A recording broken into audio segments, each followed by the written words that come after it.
Human history is measured in centuries, but the oldest monuments seem to belong to a different scale of time. They have watched landscapes transform, dynasties vanish, and generations pass until even the stories of their creation faded away. Still, their outlines remain. Immense walls crossing barren ground, temples emerging from rock, corridors descending beneath forgotten settlements, and solitary structures standing where few would think to build at all. Some reveal extraordinary planning, others preserve details whose meaning remains uncertain. What survives is never the complete picture, only enough to glimpse a world far more complex than its ruins suggest. Today, we journey beyond the familiar pages of history, following these surviving traces into places where the ancient past still refuses to give up all of its secrets. Qusayr Amra stands in the eastern desert of Jordan, around 85 kilometers from Amman, isolated among volcanic basalt plains and dry seasonal wadis. The structure was rediscovered by Western explorers in the late 19th century, but its true significance only emerged after detailed archaeological surveys in the 20th century revealed something unexpected hidden beneath layers of soot and sand, one of the most technologically advanced desert complexes of the early Islamic world. At first glance, Qusayr Amra looks small compared to Roman bathhouses or Persian palaces, yet modern scans revealed a surprisingly complex hydraulic and thermal system packed into a compact structure less than 300 square meters in core size. Radiocarbon dating and architectural analysis place its construction around the early 8th century during the Umayyad Caliphate, likely under Caliph al-Walid II. What shocked archaeologists was not the building itself, but what survived inside it. Beneath the damaged plaster appeared colourful frescoes, astronomical ceilings, engineered water systems, and advanced heating technology operating in one of the harshest climates in the Middle East. The site looked less like a desert outpost and more like a lost experimental laboratory combining Roman, Byzantine, Persian, and early Islamic engineering traditions into a single structure. The greatest mystery surrounding Qusayr Amra is simple. How did this place function at all? Jordan's eastern desert receives extremely low annual rainfall, often below 50 millimeters per year. Temperatures regularly exceed 40 degrees Celsius during summer days, while humidity remains extremely low. Yet Qusayr Amra contained hot baths, steam rooms, reservoirs, and continuous water circulation systems that required reliable water access year-round. Archaeologists discovered a deep well beside the complex connected to a Sakia-style lifting mechanism powered by animals. The system raised groundwater into elevated reservoirs, allowing gravity-fed distribution through ceramic and stone channels. The engineering resembles Roman hydraulic principles seen in North Africa and Syria, but the scale here is unusually efficient for such an isolated structure. Researchers estimate the baths would have required thousands of litres of water per week to maintain steam production and cleaning functions. This creates a major problem. Evaporation rates in the Jordanian desert are among the highest in the region. Maintaining operational baths under such conditions would demand extraordinary water conservation techniques. Some engineers believe the builders designed the system with extremely precise gradient calculations to minimize pressure loss and leakage. Others suggest underground cisterns may have stored winter runoff collected from nearby wadis. Satellite surveys even indicate the surrounding landscape may once have included engineered channels directing seasonal flash floods towards storage reservoirs. The mystery deepens when compared with similar bath complexes. Roman bathhouses in cities like Carthage or Antioch depended on rivers, aqueducts, or coastal humidity. Qusayr Amra had none of those advantages, yet its water system survived in a dry volcanic desert where sustaining even a small settlement was difficult. The bath complex also contained a hypocaust heating system, an ancient underfloor heating technology originally perfected by the Romans. Beneath parts of the structure, archaeologists found channels where hot air once circulated under floors and inside walls. But Kusea Amra was not simply copying Roman engineering. Traditional Roman hypocausts consumed enormous quantities of fuel. Maintaining them in desert regions was highly inefficient. At Kusea Amra, however, the heating chambers were compact and unusually optimized. Thermal studies suggest the smaller vaulted rooms trapped heat far more effectively than large Roman halls, reducing fuel demand while maintaining high temperatures. Researchers analysing the plaster and masonry discovered materials with strong thermal resistance. The mortar contains lime mixed with volcanic particles and extremely fine aggregates, creating surfaces capable of handling repeated expansion and contraction caused by rapid desert temperature shifts. Some specialists compare this technology to later Persian desert architecture that used passive thermal regulation. Thick walls slowed daytime heat penetration, while curved ceilings redistributed hot air upward. Combined with limited external openings, the building may have maintained relatively stable interior temperatures despite extreme outdoor conditions. This has led some historians to argue that Kusea Amra represents one of the earliest hybrid climate-engineered structures of the Islamic world, centuries before similar environmental adaptations became widespread across desert architecture. Inside the baths lies another mystery that completely changed historians' understanding of early Islamic art. The walls of Kusea Amra are covered with frescoes showing musicians, hunting scenes, dancing women, naked figures, royal courts, and even foreign kings. Some paintings include Byzantine rulers, Persian monarchs, and African leaders. Others depict zodiac symbols and mythological imagery rarely associated with early Islamic structures. For decades, historians struggled to explain why such imagery existed inside an Umayyad building. The paintings themselves are technologically remarkable. Scientific pigment analysis revealed the use of iron oxides, copper-based greens, carbon blacks, and rare mineral blues. Some pigments appear chemically similar to materials used in Byzantine Syria and Sasanian Persia. Even more mysterious is their preservation. Despite more than 1,200 years of desert exposure, sections of the frescoes remain visible with surprising saturation. Modern conservation teams discovered multi-layer plaster systems beneath the paintings, allowing pigments to chemically bond into wet lime surfaces through carbonation reactions. The technique resembles Roman fresco engineering seen in Pompeii, yet many experts argue the Kusea Amra layers show better resistance to salt crystallization than numerous Byzantine examples of the same era. Humidity studies also revealed something unexpected. The small domed chambers create stable microclimates with slower air exchange, helping preserve the artwork. In effect, the architecture itself may have functioned as a passive conservation system. Some scientists believe this accidental environmental control is the reason fragments of colour survived, while countless larger monuments across the Middle East lost their paintings centuries ago.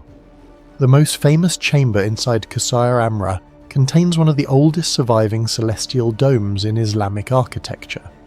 Painted across the curved ceiling are zodiac constellations, star arrangements, and symbolic cosmic imagery. Modern astronomical comparisons suggest portions of the dome may reflect actual sky configurations visible during the 8th century. This discovery shocked historians because it demonstrated that Umayyad elites possessed access to advanced astronomical knowledge long before the Islamic Golden Age fully emerged in Baghdad. The ceiling combines influences from Babylonian astronomy, Hellenistic celestial mapping, and Persian astrological symbolism. Some researchers argue it represents not a scientific observatory, but a royal cosmological statement, placing the ruler metaphorically beneath the heavens. Yet several details remain unexplained. Certain constellations appear distorted compared to Greek star charts, Some scholars believe the distortions were intentional adaptations for dome geometry.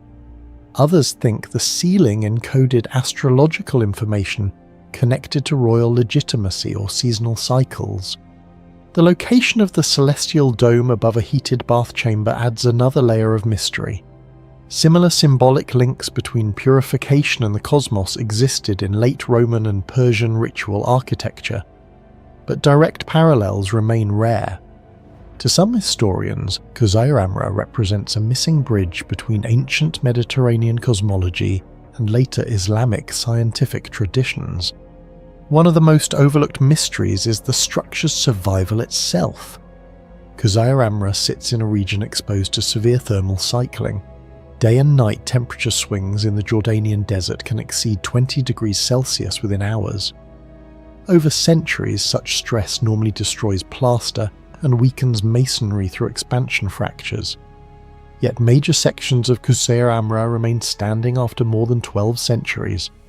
Material scientists studying the site discovered that the builders used carefully balanced lime mortars with microscopic pore structures allowing controlled moisture release. This reduced internal cracking pressure caused by salt expansion and heat stress. The domes also distribute structural force remarkably efficiently. Compared with flat-roofed desert buildings that collapse under repeated thermal movement, curved vaults redirect stress downward through compression. This principle resembles techniques later perfected in Persian caravanserais and Ottoman hammams. Some engineers believe the builders intuitively understood structural mechanics at a level rarely credited to early Umayyad architecture. But what do you think Khuzayr Amra really was? A royal retreat, hidden scientific centre, or something far more mysterious lost to history? Let us know your theory in the comments below.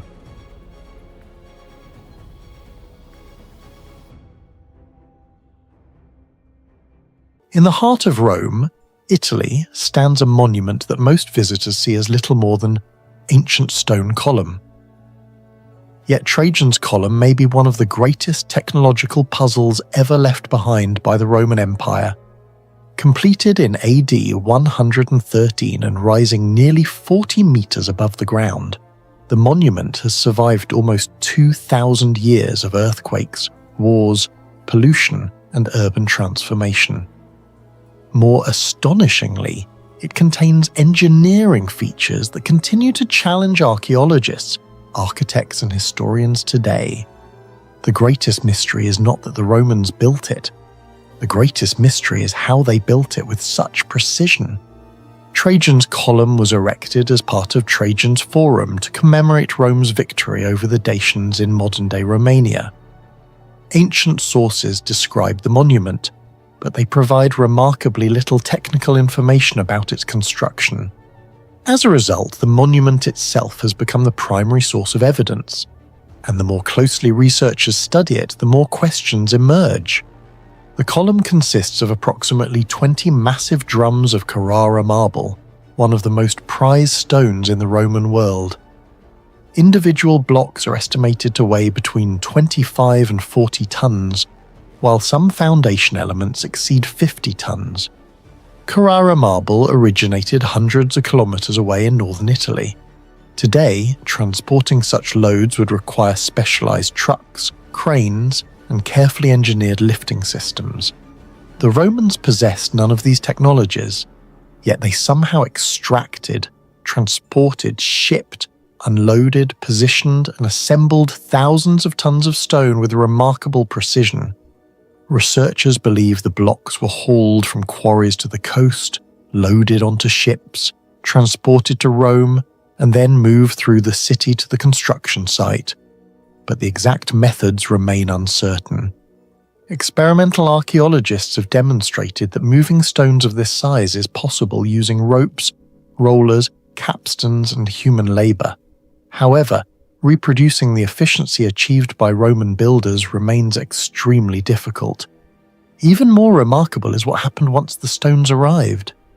The column was assembled vertically to a height equivalent to a modern 12-story building. Every marble drum had to be lifted into position and aligned perfectly with those below it. A small mistake near the base would have become a catastrophic error at the top. Yet after nearly 2,000 years, the structure remains almost perfectly stable. Ancient Roman engineers used cranes powered by treadwheels and pulley systems. Reconstruction suggests some cranes could multiply lifting force significantly. However, many scholars still debate whether known Roman lifting technology alone fully explains the placement of the heaviest elements at Trajan's column. The evidence suggests a level of project planning and mechanical engineering that may have exceeded what surviving Roman technical texts describe. Then there is the mystery hidden inside the monument. Most visitors never realize that the column is hollow. A spiral staircase containing approximately 185 steps winds through the interior all the way to the summit. The staircase was not carved afterward. It was integrated into the structure from the beginning. Each marble drum had to be hollowed out and shaped with extraordinary precision before being lifted into place. When stacked together, the staircase aligned perfectly from bottom to top. The challenge is difficult to appreciate until one considers the tolerances involved. A misalignment of only a few centimeters in one block could have rendered the entire staircase unusable. Yet the interior remains functional nearly 20 centuries later. No surviving Roman blueprint explains how such accuracy was achieved. However impressive these mysteries may be, they're overshadowed by the feature that has fascinated scholars more than any other. Wrapped around the column is a continuous carved narrative measuring approximately 190 to 200 meters in length if unrolled into a straight line. It contains more than 2,500 human figures. It depicts military campaigns, engineering works, fortifications, river crossings, diplomatic meetings, religious ceremonies, logistics operations, and combat scenes. No other monument of the ancient world presents a visual narrative on such a scale. The relief effectively functions as an enormous stone documentary carved around a cylindrical surface. This is where the technological mystery becomes truly extraordinary. Imagine attempting to design a 200-meter-long visual story that spirals upward around a giant cylinder. Every scene must connect logically to the next. Every figure must maintain consistent proportions. The narrative must remain readable despite constantly curving around the monument. And the entire composition must fit perfectly onto a surface that becomes progressively harder to reach as construction rises. Today, designers would use digital modeling software, three-dimensional visualization tools, laser measurements, and computer simulations. The Romans had none of these. Yet the relief demonstrates remarkable organizational consistency. The scale of figures subtly increases toward the top of the column.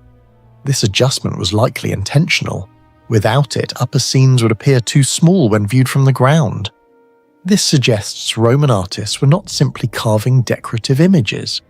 They were actively compensating for optical distortion. In other words, they understood principles of visual perception that allowed them to manipulate scale across a structure nearly 40 meters tall. How they calculated these adjustments remains unknown. Some scholars propose that detailed master drawings were prepared before carving began. Others suggest grids, measurement systems, and proportional planning techniques were employed throughout construction. However, no surviving evidence reveals exactly how the project was coordinated. The logistics alone are staggering. Thousands of figures, hundreds of individual scenes, and a narrative extending almost 200 meters were all executed without modern drafting technologies. Comparisons help illustrate the achievement. The Bayeux Tapestry, created roughly 1,000 years later, contains about 70 meters of embroidered narrative. Trajan's column contains nearly 3 times that visual length carved directly into marble. Even many modern public monuments do not approach this level of narrative complexity. Yet another puzzle emerges when researchers examine visibility. Much of the relief near the top cannot be clearly viewed from ground level. This raises a perplexing question. Why invest enormous resources carving details that ancient spectators could barely see? Some historians argue that nearby buildings once provided elevated viewing platforms. Others suggest the monument functioned as a symbolic statement of imperial power rather than a practical storytelling device. Neither explanation fully resolves the issue. The upper relief contains astonishing detail despite its limited visibility. It is almost as if the craftsman continued carving for reasons beyond human observation. Adding another layer of mystery, traces suggest the relief may originally have been painted in bright colours. If true, the monument would have looked dramatically different from the white marble column visible today. Thousands of figures may once have been highlighted with pigments. Weapons, clothing, banners, and architectural features could have appeared vividly coloured. Nearly all of that evidence has disappeared. What survives is only a fraction of the original visual experience. Finally, there is the question of durability. Many ancient monuments collapsed centuries ago. Trajan's column remains standing. Its marble blocks continue to support enormous weight. Its relief remains legible. Its staircase remains accessible. Its structure remains remarkably stable. The monument demonstrates mastery of quarrying, transportation, mechanics, architecture, geometry, visual design, project management, and large-scale construction. Yet the technical knowledge behind these achievements largely vanished. No complete engineering manual survives. No construction handbook explains the lifting systems. No project records describe how thousands of workers were coordinated. No blueprint reveals how the spiral narrative was planned. The stone survives, the knowledge does not, and that may be the greatest mystery of Trajan's column. What do you think? Did Roman engineers possess advanced construction techniques that have been lost to history, or can everything about Trajan's column ultimately be explained through skill, organization, and ingenuity? Let us know your thoughts in the comments below. Circus Maximus is a giant scar carved into the heart of Rome, Italy. Long before modern stadiums, long before engineering software, long before crowd control science, this valley hosted the largest entertainment machine the ancient world had ever seen. At its peak, more than 150,000 and perhaps as many as 250,000 spectators could gather inside a structure stretching nearly 600 meters in length. Even today, archaeologists continue to debate how Roman engineers achieved some of its most remarkable technological feats. The greatest mystery is not the races themselves, it is the sophisticated engineering hidden behind them. Unlike many ancient monuments rediscovered after centuries of obscurity, Circus Maximus never completely disappeared. Ancient texts described it, medieval maps preserved its location, and generations of Romans lived around its ruins. Modern archaeological excavations during the 19th and 20th centuries gradually uncovered buried sections of seating structures, drainage systems, foundations, and racing infrastructure, revealing that the famous arena was far more technologically advanced than previously believed. The origins of Circus Maximus reach back to the Roman kingdom, possibly as early as the 6th century BC. Over centuries it expanded repeatedly under the Roman Republic and later the Roman Empire. By the reign of Emperor Trajan in the 2nd century AD, it had become the largest stadium ever constructed by the Romans. To appreciate its scale, comparison is essential. The modern Colosseum could hold roughly 50,000 spectators, while Circus Maximus may have accommodated 3 to 5 times that number. Its racing track measured approximately 600 meters long and around 140 meters wide, and the structure occupied nearly 8 hectares of urban space. Managing a crowd of this size remains challenging even with modern technology, yet Roman engineers achieved it nearly 2,000 years ago. One of the greatest unsolved engineering mysteries lies at the very beginning of every race. The starting gates, known as the carceres, appear deceptively simple, but in reality they may represent one of the most sophisticated pieces of mechanical engineering in the ancient world. A chariot race typically involved up to 12 teams. If all chariots started from a straight line, those positioned nearest the inside of the track would gain an enormous advantage. Roman engineers solved this problem by arranging the starting gates in a curved formation. This created a remarkable geometric challenge because each team needed to travel virtually the same distance to reach the first turn. The gate positions therefore had to be calculated according to precise geometric principles. Modern reconstructions suggest that the Romans designed the carceres using advanced surveying methods that compensated for the curvature of the track. Yet geometry was only part of the puzzle. The gates themselves appear to have opened simultaneously. Ancient accounts describe races beginning with remarkable synchronization. Such precision would have been impossible if attendants manually opened each gate one by one. Even a delay of a fraction of a second could determine the outcome of a race. This has led researchers to propose the existence of a centralized release mechanism. Some archaeologists believe ropes connected multiple gates to a single trigger system. Others suggest counterweights or mechanical locks may have been used. A more controversial hypothesis proposes a cascading mechanism that released gates in an exact sequence designed to equalize starting conditions. The problem is that no complete example survives. No Roman engineering manual explains the mechanism, no technical drawings have been discovered, and no surviving text provides sufficient detail to reconstruct the entire system with certainty. The result is one of the most intriguing technological mysteries of the Roman world. The largest sporting arena on Earth may have relied upon a complex mechanical synchronization system that has vanished almost completely from history. Even today, engineers attempting reconstructions continue debating how such a mechanism actually worked. The mystery deepens when we consider the speed involved. Elite Roman racing chariots accelerated rapidly while carrying drivers standing on lightweight two-wheeled vehicles pulled by teams of horses. A mistimed gate release could easily cause collisions involving multiple teams moving at high speed. The reliability required was extraordinary, yet historical sources suggest the system functioned successfully for centuries. How Roman engineers maintained such precision remains largely unknown. Another remarkable mystery involves crowd management. Modern stadium designers use computer simulations to study crowd flow. Roman engineers possessed no digital tools, yet Circus Maximus routinely handled populations equivalent to a small city.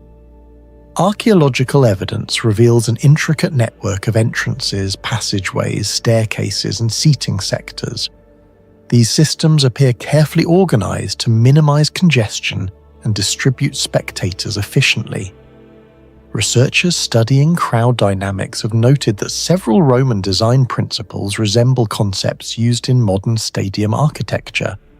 Whether these solutions emerged through mathematical understanding or centuries of practical experimentation remains uncertain.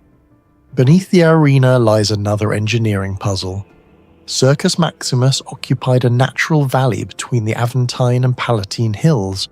Such locations are vulnerable to flooding, particularly during heavy rainfall. Yet the stadium operated continuously for centuries. Excavations have uncovered extensive drainage systems connected to Rome's wider hydraulic infrastructure. Some channels maintained gradients so precise that water could flow efficiently across large distances without modern surveying instruments. The Romans achieved this using methods that remain only partially understood. How engineers measured elevation differences with such accuracy continues to fascinate historians of technology. The central barrier of the track, known as the spina, presents further mysteries. This long structure divided the racing circuit and served as the visual centerpiece of the arena. It carried obelisks, monuments, statues, shrines, and lap counting devices. Ancient sources describe rotating dolphins and eggs used to indicate completed laps. These markers appear simple at first glance, yet historians still debate how they operated. Were they moved manually? Did hidden attendants control them?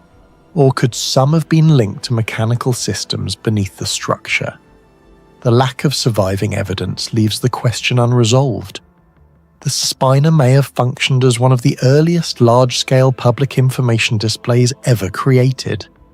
The construction itself presents additional unanswered questions. Building Circus Maximus required enormous quantities of stone, timber, brick, iron, and Roman concrete. Tens of thousands of workers likely participated across multiple generations. Modern estimates suggest that moving the required materials would have involved logistics comparable to major state infrastructure projects. Yet no complete construction records survive. No engineering handbook explains how materials were coordinated, and no project management documents reveal how labor was organized. The physical achievement survives, but the organizational knowledge largely does not. Perhaps the greatest mystery of Circus Maximus is the disappearance of the expertise that created it. The builders clearly understood geometry, surveying, structural engineering, hydraulics, crowd management, logistics, and mechanical design. Their accomplishments can still be measured scientifically. Their methods, however, remain frustratingly incomplete. What do you think? How did the Romans synchronize the starting gates of Circus Maximus with such remarkable precision nearly 2,000 years ago? Share your thoughts in the comments below.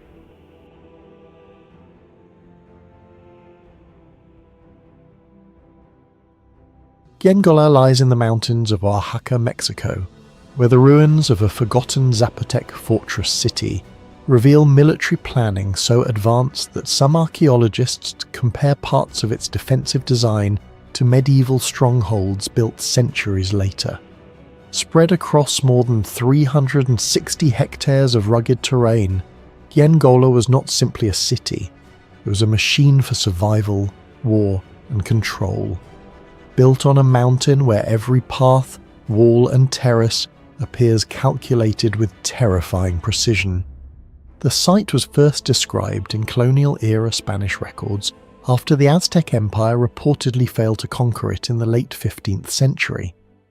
Modern archaeological surveys later revealed massive defensive walls, temples, plazas, reservoirs, and hidden residential districts scattered across the mountain. But the true scale of Giengola remained unclear until LiDAR scanning technology exposed an enormous network of structures buried beneath vegetation and stone. What shocked researchers most was not the size of the city, but the sophistication of its engineering. Unlike many Mesoamerican cities designed primarily around ceremonial centers, Giengola appears engineered almost entirely around defense and strategic control. The city sits atop a naturally fortified plateau surrounded by steep cliffs and narrow access corridors. Any invading army would have been forced into bottlenecks where defenders could attack from above. Archaeologists discovered that many walls were not built in straight lines. Instead, they curve with the terrain, maximizing visibility while reducing vulnerable blind spots. This resembles defensive principles later used in medieval European hill fortresses and even modern military outposts designed around terrain advantage. Some defensive walls at Giengola stretch hundreds of meters long and several meters thick. Yet unlike massive fortifications such as the Great Wall of China, Giengola relied less on sheer scale and more on intelligent positioning. Researchers believe the Zapotec builders understood line-of-sight warfare surprisingly well. Certain elevated positions create overlapping observation zones that allowed defenders to monitor nearly every approach to the city. What remains unexplained is how such complex military planning was achieved without modern surveying instruments. The Zapotec civilization had no compasses, no steel tools, and no written engineering manuals comparable to Roman military texts. Yet the city's layout suggests advanced geometric planning over extremely uneven mountainous terrain. Some researchers have even noted similarities between Giengola and later defense-in-depth strategies used in fortified European cities. Instead of relying on one giant wall, the fortress uses layered defensive zones. If attackers breached one section, they would still face elevated terraces, secondary barriers, and narrow corridors designed to slow movement and expose troops to attack from above. This may explain why Aztec forces reportedly failed to capture the city despite their military dominance across much of Mesoamerica. One of Giengola's greatest mysteries is logistical rather than architectural. The fortress sits in a harsh, mountainous environment filled with steep slopes and jagged rock. Yet thousands of stone blocks were transported uphill to build temples, retaining walls, plazas and defensive structures. Unlike ancient civilizations in Eurasia, the Zapotecs did not use wheeled transport for heavy construction. They also lacked large draft animals such as horses or oxen before European arrival. Every stone may have been moved using only human labour, ropes, wooden sledges and gravity management techniques. Some stones weigh several tons. Even today, transporting similar material through Oaxaca's rugged mountains would require modern machinery or carefully engineered roads. Archaeologists still debate how the Zapotec builders organised labour and movement across such difficult terrain. The mystery becomes even more impressive when compared to other mountain civilizations. At Machu Picchu, Inca engineers used precisely cut stones and terraces to stabilize structures against earthquakes. Giengola shows similar adaptation to unstable terrain, despite emerging from a completely different civilization hundreds of kilometers away. Several foundations at Giengola remain remarkably stable despite centuries of seismic activity. Oaxaca lies within one of Mexico's most tectonically active regions, frequently affected by earthquakes generated by the interaction between the Cocos and North American tectonic plates. Yet many retaining walls and terraces still survive. This suggests the Zapotec builders may have understood practical earthquake resistance. Some structures appear slightly flexible rather than rigid, allowing them to absorb small ground movements without catastrophic collapse. Similar principles were later observed in Inca stonework and certain ancient Japanese wooden temples.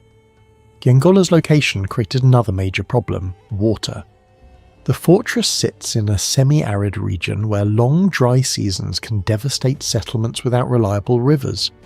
Yet evidence suggests Giengola supported a large population and could survive prolonged military sieges.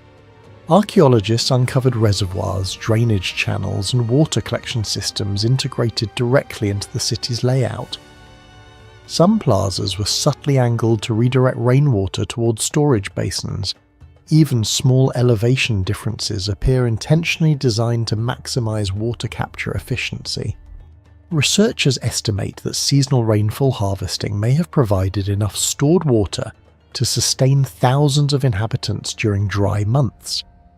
This required not only engineering skill, but long-term environmental observation. Some reservoir surfaces were coated with water-resistant materials whose exact composition remains uncertain. Similar waterproofing technologies appeared in ancient Persian desert systems, using sarouge mortar and in Roman hydraulic concrete structures. Yet the Zapotec version evolved independently in Mesoamerica. The existence of such systems suggests Giengola was designed not simply as a city, but as a fortress capable of surviving isolation. For centuries, much of Giengola remained hidden beneath vegetation and collapsed stone.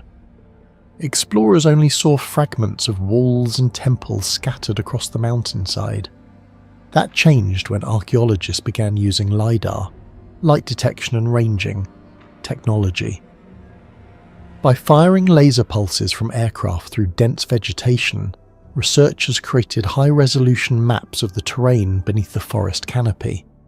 The results were shocking. LiDAR scans revealed a far larger and more complex city than previously imagined. Hidden roads, terraces, plazas, residential compounds, and defensive networks suddenly appeared across the landscape. Some structures were almost completely invisible at ground level. This discovery mirrors what LiDAR revealed at major Maya sites such as Tikal and Karakol, where researchers uncovered enormous urban systems previously concealed by jungle. Yengola demonstrated that many ancient American civilizations may have been significantly more urbanized and technologically organized than historians once believed. Perhaps the strangest mystery is not how Yengola was built, but why it was abandoned. Despite its defensive superiority, evidence suggests the city was not destroyed in a catastrophic invasion. Many structures remained partially intact. There are few signs of widespread burning or sudden military collapse. Some historians believe shifting trade routes weakened the fortress economically. Others point to political changes among Zapotec states or prolonged droughts affecting agriculture and water supplies. Another theory suggests that Yengola's greatest strength eventually became its weakness.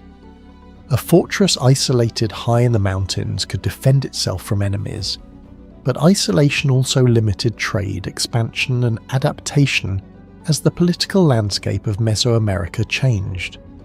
By the time Spanish forces entered the region in the 16th century, the once powerful mountain fortress had already faded into silence. What do you think really caused Yengola to be abandoned despite its nearly unbeatable defences? Share your theory in the comments below.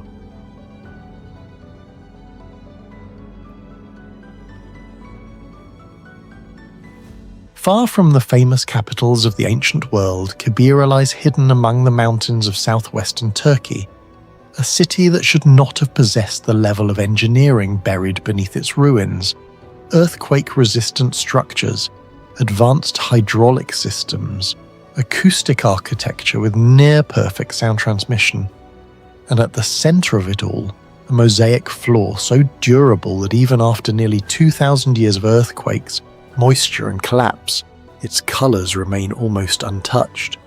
Kibera was never supposed to rival Rome or Alexandria, yet many archaeologists now believe it contained technical knowledge far beyond what historians expected from a regional mountain city.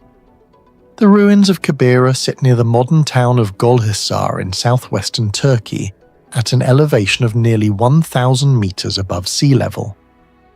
The city was originally founded by peoples from Anatolia before later falling under Hellenistic and Roman influence.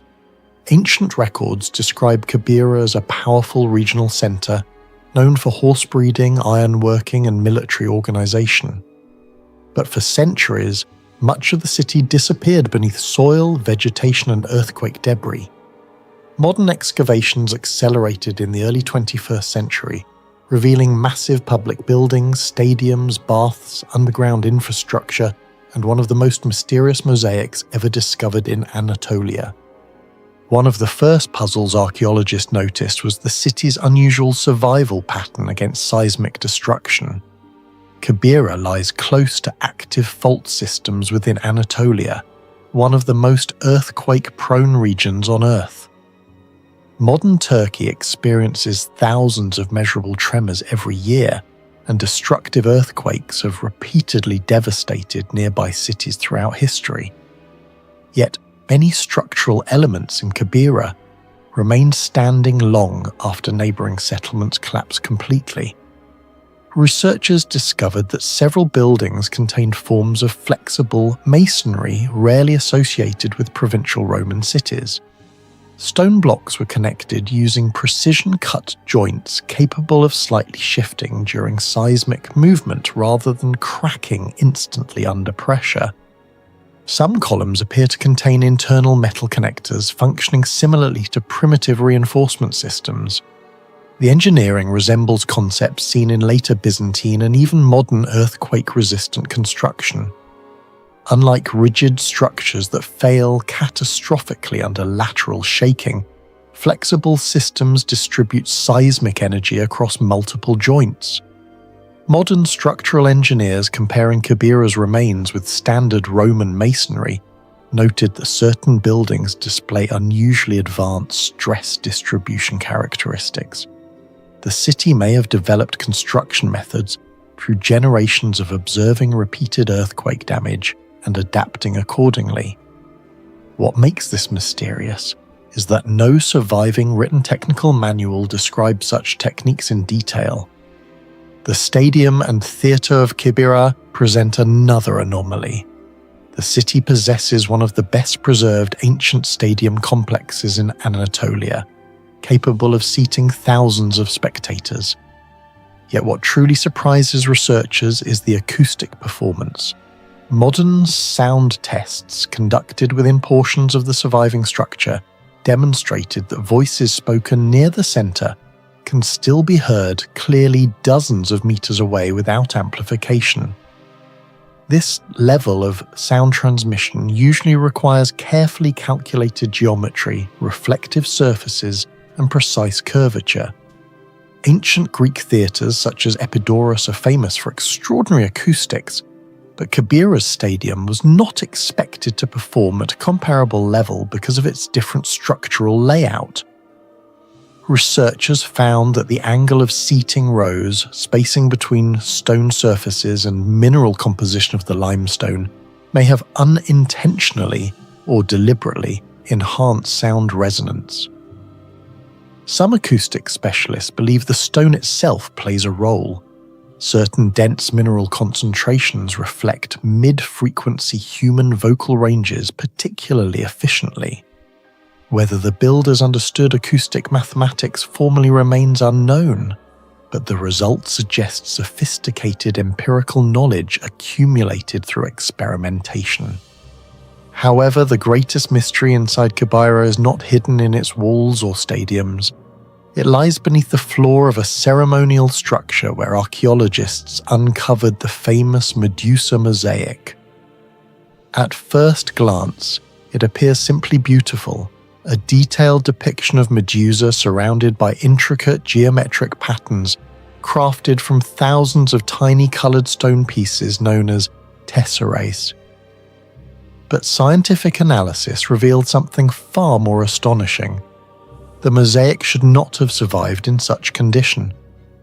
The Medusa mosaic dates back roughly 1800 years.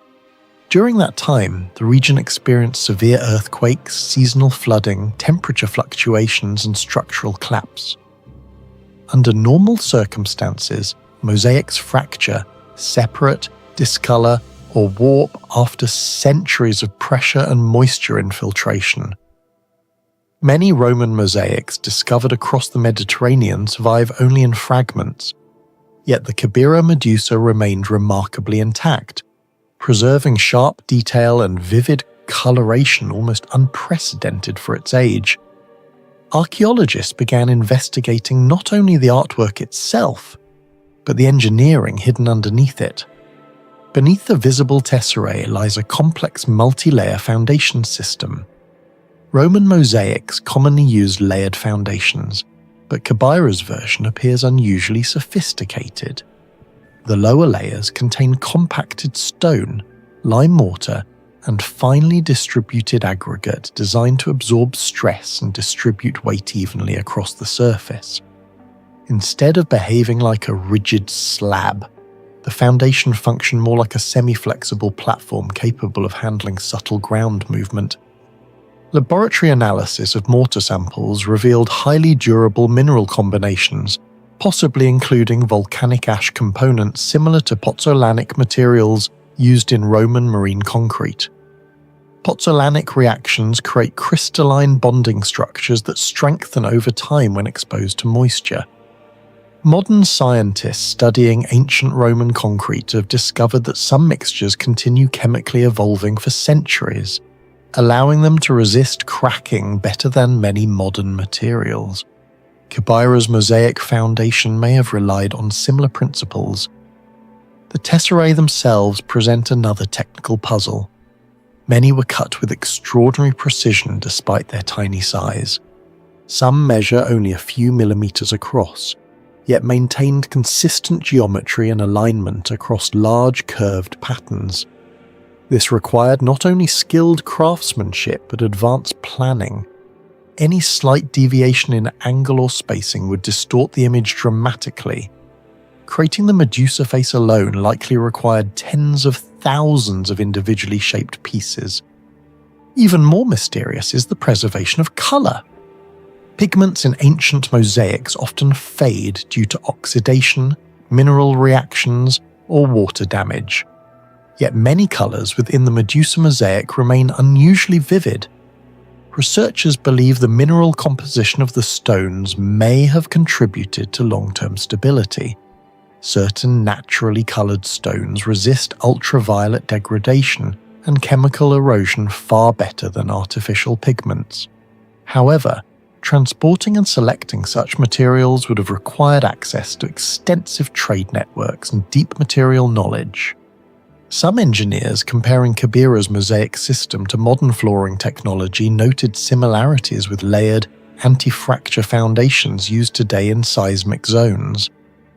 Modern earthquake-resistant floors often incorporate flexible intermediate layers designed to dissipate movement before stress reaches the visible surface. Kibera appears to have achieved a primitive version of this concept nearly 2 millennia earlier. Another unexplained aspect of Kibera involves its hydraulic infrastructure. Building stable water systems in mountainous terrain is extremely difficult because pressure changes rapidly with elevation. Excavations revealed channels, pipes, reservoirs, and bath complexes indicating highly controlled water distribution. Some researchers suspect portions of the system operated using inverted siphon principles, where water under pressure travels downward and rises again across uneven terrain. Roman engineers understood basic hydraulic principles, but implementing them successfully required precise calculations. Excess pressure could rupture pipes instantly. The fact that Kibera maintained reliable water distribution at high elevation suggests technical competence far beyond what historians once assumed about regional Anatolian cities. Combined with the earthquake-resistant construction and advanced mosaic foundations, the evidence paints a picture of a settlement deeply invested in engineering experimentation. Do you think Kibera's engineers discovered construction knowledge far ahead of their time, or are we underestimating how advanced ancient civilizations really were? Share your thoughts in the comments below.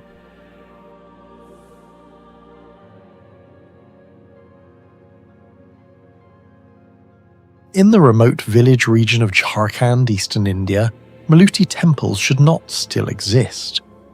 More than 100 terracotta temples were built here centuries ago, using baked clay, organic binders, and fragile earthen materials in one of the harshest monsoon climates in South Asia. Yet many structures remain standing after hundreds of years of seasonal flooding. Humidity swings above 80%, biological erosion, and constant thermal expansion. Some walls still preserve microscopic carvings sharper than modern cement restorations.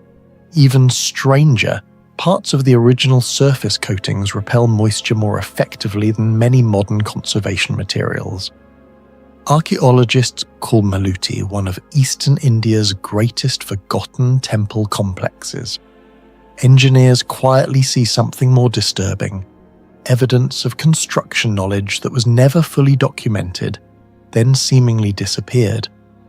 The temples were largely documented during colonial-era surveys in the 19th century, although local communities had protected the site for generations before formal archaeological attention arrived. Early British surveyors described over 108 temples scattered across the settlement, though today only around 70 survive in partial form. What immediately confused researchers was scale. Maluti was not a major imperial capital like Vijayanagara or a wealthy ceremonial centre like Khajuraho. It was a relatively isolated settlement, yet the density of sacred architecture rivaled some far larger historical regions. Even more puzzling was the consistency of engineering across multiple structures built over different reigns. Most historians connect the construction of the temples to the Barbasanta dynasty between the 17th and 19th centuries. According to regional accounts, local rulers invested heavily in temple construction after receiving tax privileges from the Bengal Sultanate. But the historical explanation creates a technological contradiction. Building dozens of tall terracotta temples required enormous quantities of processed clay, controlled kiln temperatures, transport systems, and specialized artisans. Producing enough high-density fired brick for over 100 temples would likely have required millions of individual units. Even with conservative estimates, historians believe some temple clusters may have consumed more material than medium-sized fortified settlements of the same era. This becomes more mysterious when researchers examine the bricks themselves. Typical historical terracotta in humid regions suffers rapid exfoliation. Water enters microscopic pores, expands during thermal cycling, and gradually fractures the material from within. In Bengal and eastern India, many exposed clay structures deteriorate severely within a few centuries without constant maintenance. Yet several Maluti temples still preserve sharp geometric edges and relief surfaces despite centuries of monsoon exposure. Laboratory examinations on comparable Eastern Indian terracotta show compressive strengths ranging between 15 and 25 megapascals depending on firing quality. Some Maluti samples appear unusually vitrified, suggesting firing temperatures may have exceeded expectations for rural kilns of the period. No one fully understands how these firing conditions were achieved consistently. Archaeologists have not discovered industrial-scale kiln infrastructure capable of supporting such mass production. This absence has triggered several theories. One possibility is that temporary high-efficiency kilns were built using local insulating clay mixtures that left little archaeological trace. Another theory suggests artisans developed highly optimized fuel-air systems capable of generating stable firing temperatures above 900 degrees Celsius using biomass fuels. Experimental reconstructions have shown that maintaining uniform kiln temperatures with pre-industrial technology is extraordinarily difficult. Slight oxygen variation can cause catastrophic cracking in detailed terracotta panels, yet many Maluti carvings survived intact. The carvings themselves represent another unresolved engineering puzzle. Temple walls contain dense narrative scenes from Hindu epics, animals, floral geometry, dances, and military processions compressed into extremely small terracotta surfaces. Some motifs measure only a few centimeters across, yet preserve sharp line separation and layered relief depth. Clay normally shrinks unpredictably during drying and firing, especially in humid climates. Modern ceramic engineers compensate for this using moisture controls and carefully standardized compositions. Maluti artisans somehow achieved near-repeatable precision centuries earlier. Researchers comparing Maluti carvings with those at Bishnupur noticed something unusual. The density of decorative detail at Maluti is disproportionately high relative to structural thickness. In simpler terms, the walls were heavily carved without dramatically weakening the load-bearing integrity of the structure. This suggests the builders understood stress distribution better than expected. Certain arches and vertical supports appear intentionally thickened at hidden compression points, while highly decorated regions were placed where structural load remained lower. It resembles primitive finite load optimization, long before formal structural mathematics existed in the region. Then there is the issue of survival. Several temples show slight inward wall inclinations that appear deliberate rather than accidental. Modern engineers recognize this principle in anti-collapse masonry design. Even a few degrees of geometric correction can redirect gravitational stress more efficiently toward the foundation. Similar techniques appear in Inca stonework, Egyptian pyramids, and some Himalayan monasteries. But Maluti's application is unusual because it was implemented in relatively fragile terracotta architecture rather than massive stone blocks. The greatest mystery, however, may be hidden in the surface itself. Many temple walls once carried red, dark brown, and black mineral coatings layered over the terracotta. Traces remain today in protected recesses. Conservation scientists studying surviving fragments noticed that original coated areas often resist fungal growth and moisture penetration better than modern restoration patches applied during 20th century repair work. This should not happen. Modern conservation chemistry includes synthetic polymers, water-resistant sealants, and industrial mineral stabilizers. Yet some ancient surfaces at Maluti outperform them naturally. Preliminary material studies suggest the coatings may contain iron oxides, plant-derived organic compounds, carbon-rich binders, and naturally occurring silicates. But no complete formula has been reconstructed. Researchers suspect the coating acted not merely as pigment but as a breathable hydrophobic barrier. That distinction matters enormously. Many modern sealants trap moisture inside masonry, accelerating internal decay.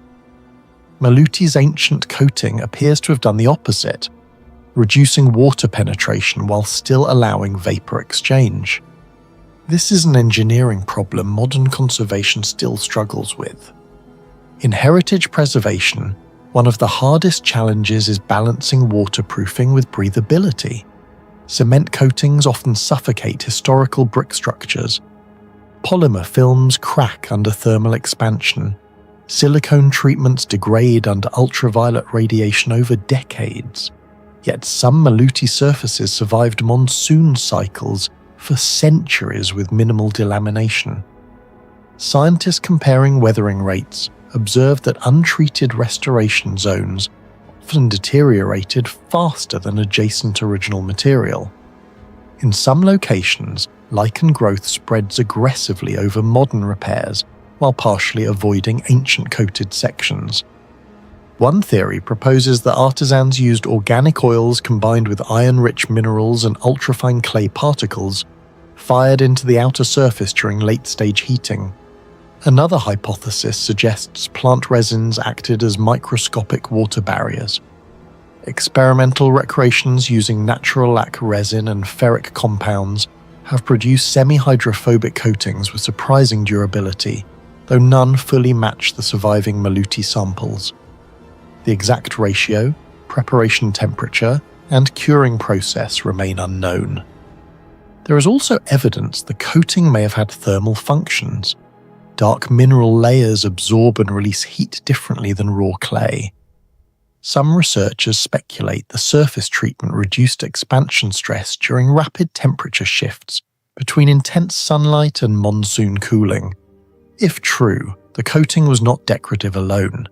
It was structural technology disguised as art. This pattern appears repeatedly throughout ancient engineering history.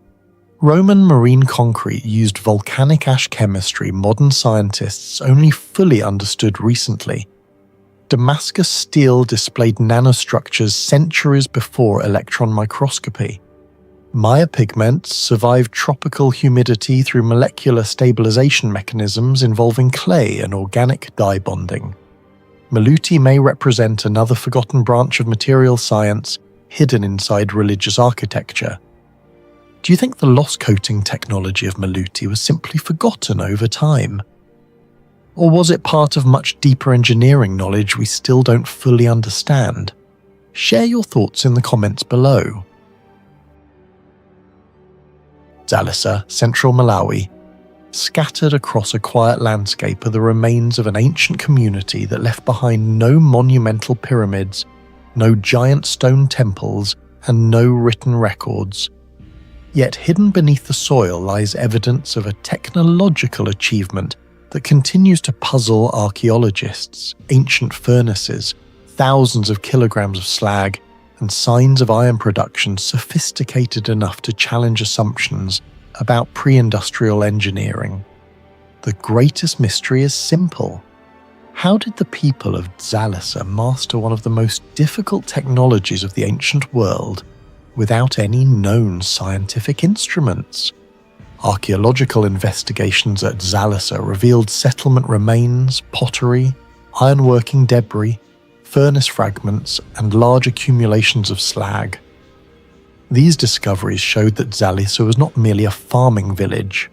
It was also a centre of specialised production where iron technology played a significant role in daily life and regional exchange.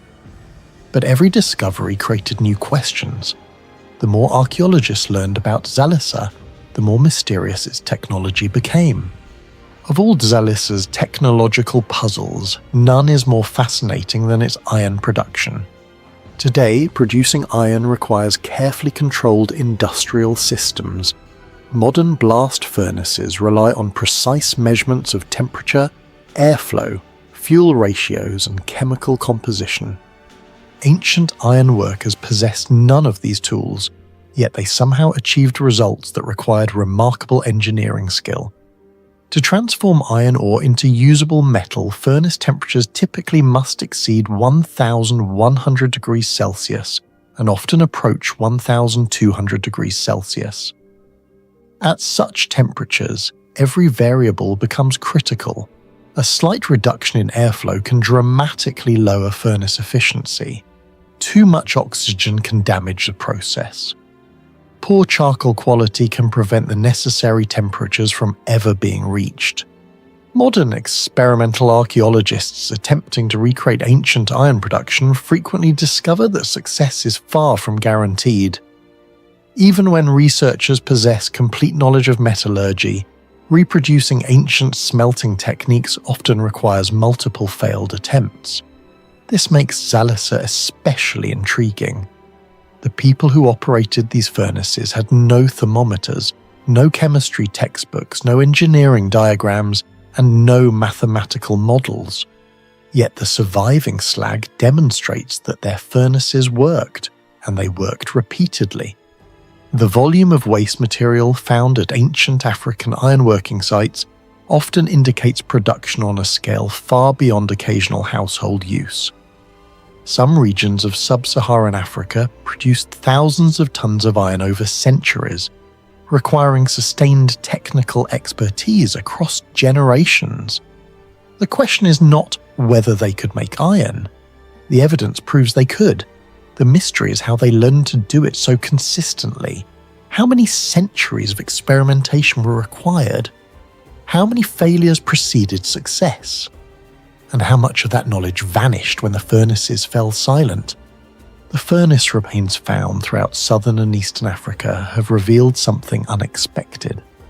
Some ancient furnace designs appear capable of generating powerful airflow using natural physical principles. Instead of relying entirely on bellows, certain furnace systems may have exploited pressure differences, convection currents, and chimney effects. In simple terms, the furnaces themselves helped create the airflow needed to sustain combustion. This is where the mystery deepens. Modern computational studies show that airflow inside a furnace is extremely complex. Tiny changes in height, wall thickness, opening size, or internal shape can dramatically affect performance. Yet many ancient furnaces appear surprisingly efficient. Some researchers have compared these systems to naturally ventilated industrial reactors. If Zalisa's metal workers intentionally designed furnaces around these principles, they possessed a practical understanding of thermodynamics centuries before the science was formally described. If they discovered these principles through trial and error, their achievement may be even more remarkable. Either way, the knowledge behind the designs has largely disappeared. Building a furnace capable of reaching over 1,100 degrees Celsius requires more than fuel. It requires the right materials. Not every clay can survive repeated exposure to extreme heat. Many crack, others deform, and some collapse entirely. The builders of Zalisa somehow selected materials capable of enduring these conditions. This suggests an advanced understanding of local geology. Perhaps they identified specific clay deposits through generations of experimentation. Perhaps they possessed traditional knowledge passed between master craftsmen. We do not know. The furnaces remain, but the instructions are gone. The situation resembles another famous mystery. Roman engineers created concrete structures that survived nearly 2,000 years.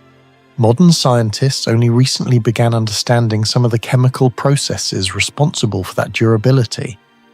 Zalisa presents a similar puzzle. The technology survived, but the knowledge behind it largely disappeared. Iron production consumes enormous resources. Charcoal is especially important. Producing a single kilogram of iron often requires many kilograms of charcoal, which in turn requires large quantities of wood. This creates a major logistical challenge. Where did Zalisa obtain sufficient fuel? How was wood harvested? How far was it transported?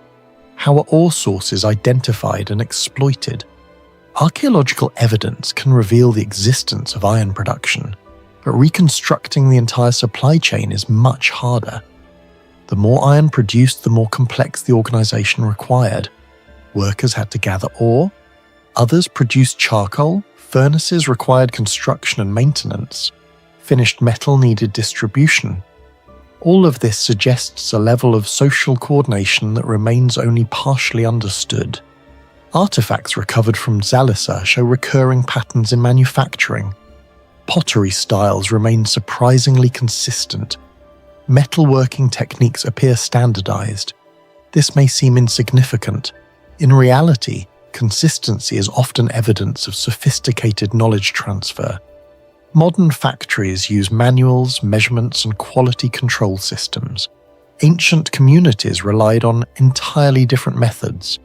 How did Zalisa maintain technical standards across generations? Did specialist guilds exist?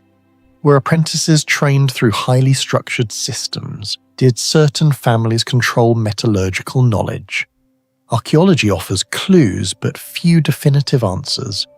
What survives are the products. The educational system that created them has vanished. Perhaps the most overlooked mystery is whether Zalisa's technology developed independently. Ironworking traditions existed across large parts of Africa. Some scholars believe innovation spread through extensive networks connecting distant communities. Others argue that local experimentation played a greater role. The truth may involve both. Ideas can travel hundreds of kilometers. Knowledge can spread without leaving written records.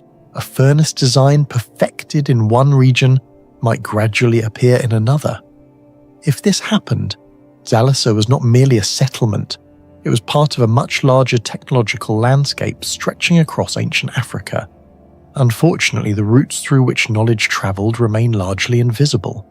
Goods leave archaeological traces, ideas rarely do. What do you think? Was Zalisa's iron technology developed independently, or was it part of a lost network of knowledge that once connected ancient Africa? Share your thoughts in the comments below.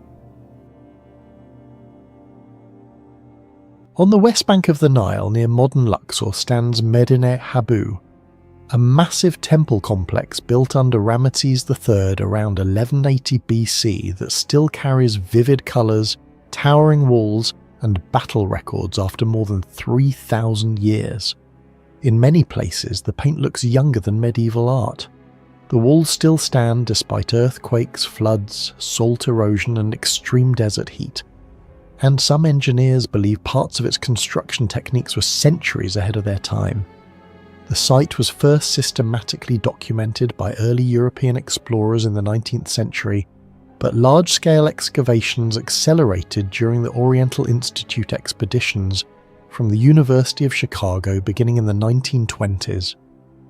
Archaeologists uncovered military reliefs, hidden chambers, collapsed mud brick fortifications, and some of the best preserved painted surfaces in ancient Egypt.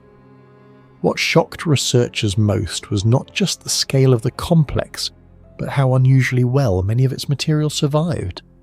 The greatest mystery of Medinet Habu may not be its stone architecture, but its colour. Many of the temple's reds, blues, yellows and blacks remain visible today despite constant exposure to ultraviolet radiation, desert winds, thermal expansion and salt crystallization. In some sections, the pigment retention is dramatically better than sites several thousand years younger. Scientists analysing the walls discovered traces of hematite for red pigments, gypsum compounds for whites, carbon black, and most importantly, Egyptian blue, often considered the world's first synthetic pigment. Egyptian blue itself is already an engineering mystery. The pigment required heating silica, copper compounds, calcium and alkali at temperatures approaching 850 to 1000 degrees Celsius in carefully controlled conditions. That level of thermal precision would have required specialized kiln technology during the late Bronze Age. Yet at Medinet Habu, the pigment appears unusually stable compared to examples found elsewhere in Egypt. What confuses researchers even more is the binding system used beneath the paint layers. Many exposed pigments remain attached to sandstone surfaces that should have flaked apart centuries ago. Microscopic analysis suggests the ancient Egyptians may have mixed organic binders derived from plant gums, animal proteins or resins into mineral pigments, creating a chemically resilient surface capable of resisting humidity shifts and salt penetration. Modern conservation scientists compare the durability of these pigments to Roman fresco systems, but in some outdoor areas, Medinet Habu actually preserved colour better than later Roman or Byzantine murals. That should not happen under normal environmental conditions. Temperature cycling in Luxor can exceed a 35 degrees Celsius difference between night and day. Over millennia, this constant expansion and contraction normally destroys surface coatings. Yet parts of Medinet Habu still preserve sharp colour boundaries and detailed gradients in carved reliefs. Some researchers believe the temple builders may have intentionally prepared stone surfaces with smoothing compounds or mineral sealants before painting. The mystery becomes even more striking when compared with nearby Valley of the Kings tombs. Although tomb interiors were protected from sunlight and weather, several outdoor reliefs at Medinet Habu retained stronger pigments than sealed burial chambers elsewhere. That suggests the survival was not simply environmental luck. It may reflect an advanced understanding of mineral chemistry lost for centuries after the collapse of Bronze Age Egypt. Even modern restorers struggle to replicate the same combination of colour saturation, mineral stability, and surface adhesion using historically accurate methods. Unlike many Egyptian temples, Medinet Habu resembles a military fortress as much as a religious complex. The outer enclosure walls once reached enormous thicknesses, combining sandstone with massive mud brick defensive structures. The engineering problem was severe. The temple stood near the Nile floodplain, where unstable sediment layers normally increase structural failure risks. Yet much of the complex survived more than 3 millennia of earthquakes, flooding, groundwater shifts and erosion. Some structural engineers believe the Egyptians unintentionally created an early form of seismic dampening. Layers of mud brick inserted between heavier stone sections may have absorbed vibrational energy during ground movement.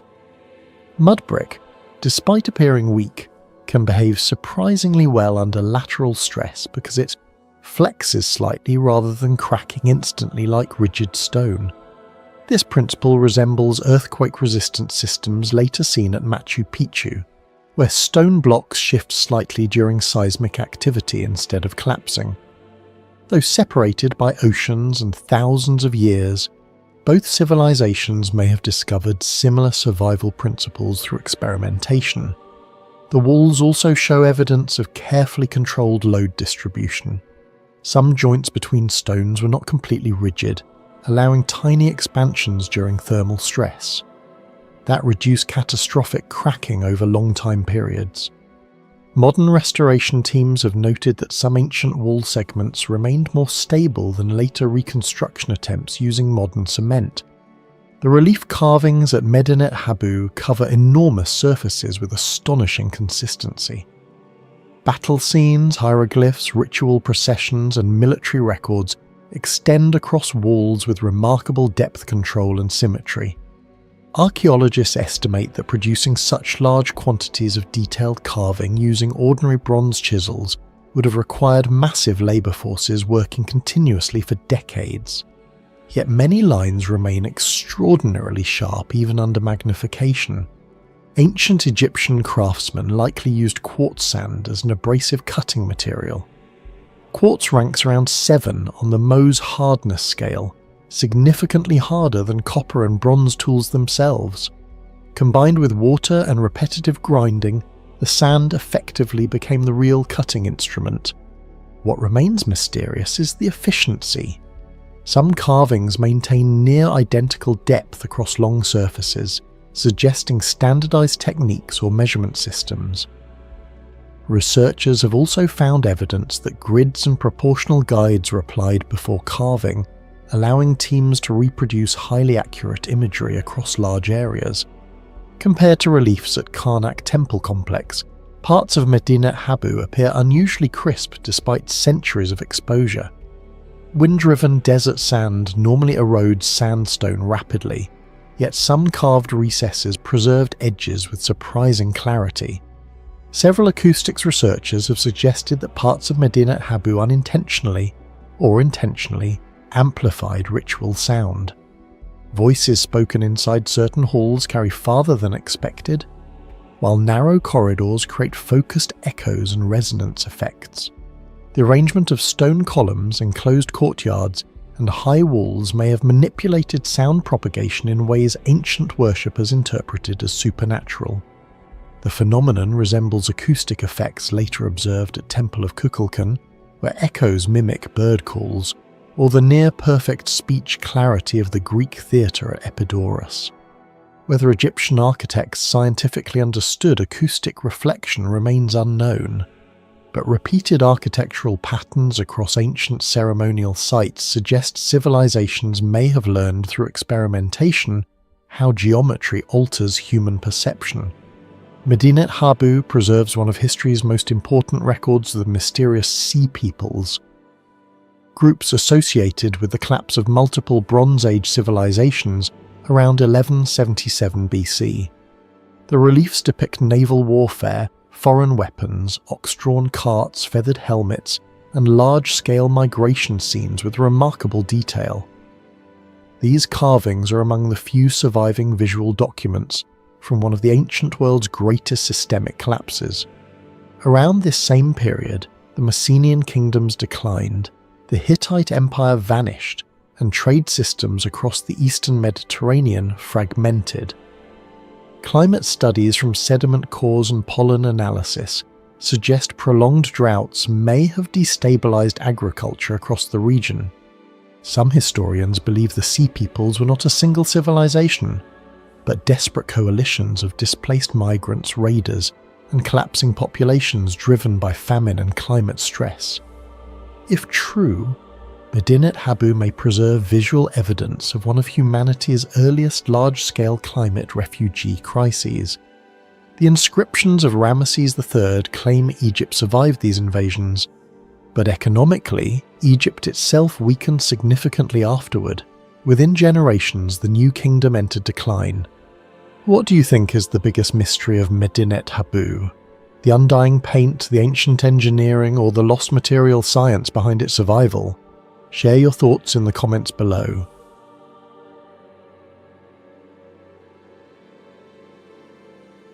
Annenskog in central Sweden is a giant mound rising from the landscape, surrounded by stone ships, standing stones, and ancient roads.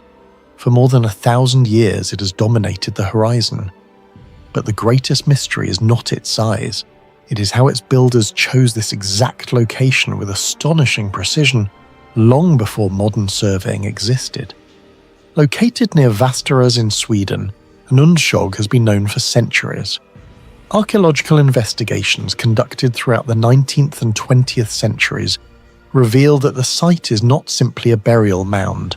It is an enormous ceremonial complex dating primarily to the migration period and Viking Age, roughly between the 5th and 11th centuries AD. Today it remains the largest burial mound in Sweden. At first glance, UnSolved appears to be a single mound. In reality, it is part of a vast engineered landscape. The main mound measures approximately 64 meters in diameter and rises about 9 meters high. Estimates suggest that thousands of cubic meters of earth and stone were moved during construction. Even today, moving such volumes would require heavy equipment. For comparison, many famous Scandinavian burial mounds are significantly smaller. The monumental mound at Old Uppsala reaches impressive dimensions, but UnSolved remains among the largest earthworks ever constructed in Sweden. The obvious question follows: how did a society without cranes, bulldozers, or mechanized transport mobilize enough labor to create such a structure? Archaeologists believe construction would have required careful planning, resource management, and coordination among large groups of workers. Yet no written instructions survive, no engineering plans exist, and while the monument remains, the knowledge behind it does not. The name UnSolved literally means Anund's mound. For centuries, local traditions associated the site with a legendary king named Brot Anund. However, no archaeological evidence has conclusively identified the individual buried beneath the mound. In fact, researchers cannot even confirm whether a single ruler was buried there. Some scholars believe the mound was built to honor an exceptionally powerful king, while others suggest it may have functioned as a symbolic monument representing political authority rather than an actual grave. This uncertainty creates a fascinating paradox. The largest mound in Sweden may commemorate someone whose identity has been completely lost. Of all UnSolved's mysteries, this may be the most astonishing. The location appears almost perfectly chosen. The monument occupies elevated terrain overlooking a broad section of the surrounding landscape. From the mound, visibility extends across important travel corridors that connected settlements throughout central Sweden. Modern topographic studies show that the site commands a strategic position within the local geography. This raises a profound question. How did people living more than 1,000 years ago identify such an ideal location? Today, engineers use satellite imagery, GPS, digital elevation models, and computer simulations to evaluate terrain. The builders of UnSolved possessed none of these tools, yet they selected a site that combines visibility, symbolism, accessibility, and long-distance prominence. This level of landscape awareness appears repeatedly throughout the ancient world. The builders of Stonehenge selected a location connected to natural pathways and astronomical alignments. The creators of Newgrange positioned their monument to interact precisely with the winter solstice sunrise. The architects of Machu Picchu integrated their city into mountain ridges with extraordinary precision. UnSolved belongs to the same category of ancient engineering puzzles. Researchers have proposed several explanations. Perhaps generations accumulated detailed knowledge of the terrain through observation. Perhaps ritual traditions dictated the placement. Or perhaps ancient Scandinavian surveyors possessed practical techniques that have not survived in historical records. Experimental archaeologists have demonstrated that surprisingly accurate measurements can be achieved using ropes, wooden poles, sighting markers, and simple geometry. However, translating such methods into the placement of a monumental complex remains difficult to reconstruct. The precision becomes even more impressive when considering that UnSolved was not designed in isolation. The mound aligns with a broader ceremonial landscape that includes roads, standing stones, and stone ship settings. This suggests deliberate planning on a scale extending far beyond a single structure. The builders were not simply constructing a mound, they were designing an entire visual and symbolic environment. Flanking the mound are several remarkable stone ship settings. These structures consist of large stones arranged to resemble the outline of ships, and some exceed 50 meters in length. Creating these formations required much more than placing stones randomly. The builders had to maintain symmetry across long distances while preserving the recognizable shape of a vessel. Without modern measuring equipment, this would have required considerable skill. Researchers continue debating their purpose. Some interpret them as symbolic vessels carrying the dead into the afterlife, while others believe they may have served ceremonial, political, or territorial functions. What remains clear is that the builders possessed a sophisticated understanding of geometry and spatial organization. Many of the stones at UnSolved weigh several tons. Transporting such blocks presents a serious engineering challenge. Ancient Scandinavians had no steel cranes, no hydraulic systems, and no industrial machinery. The leading theories involve wooden sledges, rollers, ropes, and winter transport across frozen ground. Experiments have demonstrated that these methods are possible. Yet possibility does not equal certainty, and researchers still debate the exact techniques used. The mystery resembles questions surrounding the transportation of megaliths at Stonehenge, or the movement of statues on Easter Island. Across the world, ancient builders repeatedly achieved feats that seem disproportionate to the technologies traditionally attributed to them. Perhaps the most overlooked mystery is the overall design of the site. UnSolved is not merely a mound, it is a carefully organized complex. The mound stands at the center, stone ships occupy strategic positions nearby, standing stones create visual markers, and ancient roads connect different elements of the landscape. Even the famous runestone erected during the Viking Age appears integrated into the broader ceremonial environment. Such organization implies long-term planning.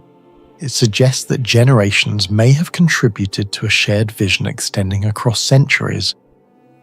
The challenge for archaeologists is understanding how this knowledge was transmitted. No manuals survive, no blueprints remain, yet the results are still visible. What do you think? Did the builders of UnSolved rely solely on knowledge passed down through generations, or did they possess sophisticated surveying and planning techniques that we still do not fully understand today? Let us know your thoughts in the comments below. Near Luxor, the ruins of Malkata Palace appear fragile at first glance. Only dried mud brick, faded paint and collapsed walls beneath the desert sun. But hidden inside this ancient royal city are engineering mysteries that still disturb archaeologists today. Artificial cooling systems centuries ahead of their time, pigments that refuse to fade after more than 3,000 years, and construction methods that modern material scientists still struggle to fully explain. Malkita was first systematically excavated in the early 20th century by archaeologists, including the expedition of the Metropolitan Museum of Art under Herbert Winlock. The site was identified as the massive palace complex of Pharaoh Amenhotep III, built around 1390–1350 BCE during the peak of Egypt's 18th dynasty. What initially appeared to be a decayed royal residence slowly revealed itself as one of the most technologically sophisticated palace complexes of the Bronze Age. The most shocking discovery inside Malkata was not gold or statues, it was colour. Fragments of ceilings, columns, walls and floors still carried traces of vivid blue, deep red, yellow ochre, black outlines, and white coatings despite surviving more than 30 centuries in one of the harshest climates on Earth. In many chambers, archaeologists found painted plaster so well preserved that individual floral details and feather patterns remained visible. This created an immediate scientific problem. Organic pigments normally deteriorate rapidly under intense ultraviolet radiation, desert heat, oxidation, and sand abrasion. Even many medieval pigments decay within centuries. Yet parts of Malkata still retained remarkable saturation after roughly 3,400 years. The greatest mystery centered around a pigment now known as Egyptian blue. Scientists later identified it as one of the earliest synthetic pigments ever created by humanity. Producing it required heating silica, copper compounds, calcium carbonate, and alkali minerals to temperatures between approximately 850 and 1000 degrees Celsius under carefully controlled conditions. If the temperature was too low, the pigment would not form correctly. If too high, the crystalline structure would collapse. What stunned researchers was the consistency. Modern microscopic analysis revealed that many pigment samples from Malkata contain highly uniform crystals of cuprorivite, the compound responsible for Egyptian blue. Some crystals showed manufacturing regularity surprisingly close to controlled industrial firing. In other words, the pigment was not accidental decoration. It was the result of repeatable chemical engineering. Even more mysterious is the pigment's unusual infrared luminescence. Under infrared imaging, Egyptian blue emits strong radiation invisible to the human eye. Modern scientists now study it for applications in biomedical imaging, anti-counterfeiting systems, and advanced optical materials. The unsettling question is not whether the Egyptians understood infrared physics in the modern sense. They did not. But how a Bronze Age civilization accidentally developed a material with properties still being explored in modern laboratories. Compared to many pigments used in ancient Greece or Mesopotamia, Egyptian blue demonstrates extraordinary long-term stability. Some murals in other Bronze Age civilizations faded almost entirely after prolonged exposure, while traces inside Malkata remain visible after thousands of years of desert exposure. The chemical durability remains one of the strongest examples of ancient materials science outperforming expectations. At first glance, Malkata appears technologically unimpressive because most of the complex was built using mud brick instead of stone. But this actually deepens the mystery. Mud brick structures are extremely vulnerable to erosion, temperature fluctuation, groundwater, and structural collapse. In Mesopotamia, many mud brick cities deteriorated rapidly without continuous maintenance. Yet large sections of Malkata survived long enough for archaeologists to reconstruct room layouts, ceremonial halls, residential sectors, and storage systems. Scientific analysis showed that the bricks were not simple dried mud. Workers mixed Nile silt with carefully proportioned straw and mineral-rich sediments to reduce cracking during thermal expansion. Some bricks appear to have been compacted with remarkable density, increasing their compressive strength significantly. The palace complex itself covered roughly 30 hectares, containing audience halls, temples, workshops, administrative sectors, royal apartments, and ceremonial courtyards. Some halls stretched dozens of meters wide beneath roofing systems that would have required advanced understanding of weight distribution and load transfer. This becomes difficult to explain when considering the accepted technological limitations of the period. Ancient Egyptian builders possessed no steel reinforcement, no modern cement, and no mechanized lifting systems. Yet Malkata functioned as a massive royal city, capable of supporting large ceremonial gatherings and long-term occupation. Temperatures in Upper Egypt regularly exceed 40 degrees Celsius during summer. Maintaining comfortable interior conditions inside a gigantic palace complex should have been nearly impossible. Yet Malkata appears specifically engineered to fight heat. Archaeologists discovered long ventilation corridors, open courtyards, thick insulated walls, shaded chambers, and carefully aligned room orientations designed to maximize airflow from the Nile. Certain narrow passageways likely accelerated wind movement through pressure differences, functioning similarly to passive ventilation systems used in modern sustainable architecture. The nearby artificial lake known as Birket Habu may have played an even greater role. Stretching nearly 2 kilometers long, the lake likely created evaporative cooling effects across sections of the palace complex. Combined with prevailing northern winds, the system may have reduced local temperatures noticeably. Some architectural researchers comparing Malkata to modern passive cooling structures argue that the palace exploited thermal mass principles similar to techniques used in contemporary eco-engineering. Thick mud brick walls absorbed daytime heat slowly, while releasing it gradually at night, stabilizing indoor temperatures without mechanical technology. The disturbing part is the level of planning required. This was not random architecture evolving naturally over centuries. Evidence suggests much of Malkatar was constructed rapidly during Amenhotep III's reign, implying centralized planning sophisticated enough to integrate climate engineering into urban design over 3,000 years ago. Birket Habu remains one of the least understood components of the Malkata complex. Creating an enormous artificial basin in a semi-arid region required staggering logistical organization. Researchers estimate millions of cubic meters of earth may have been moved to shape the reservoir.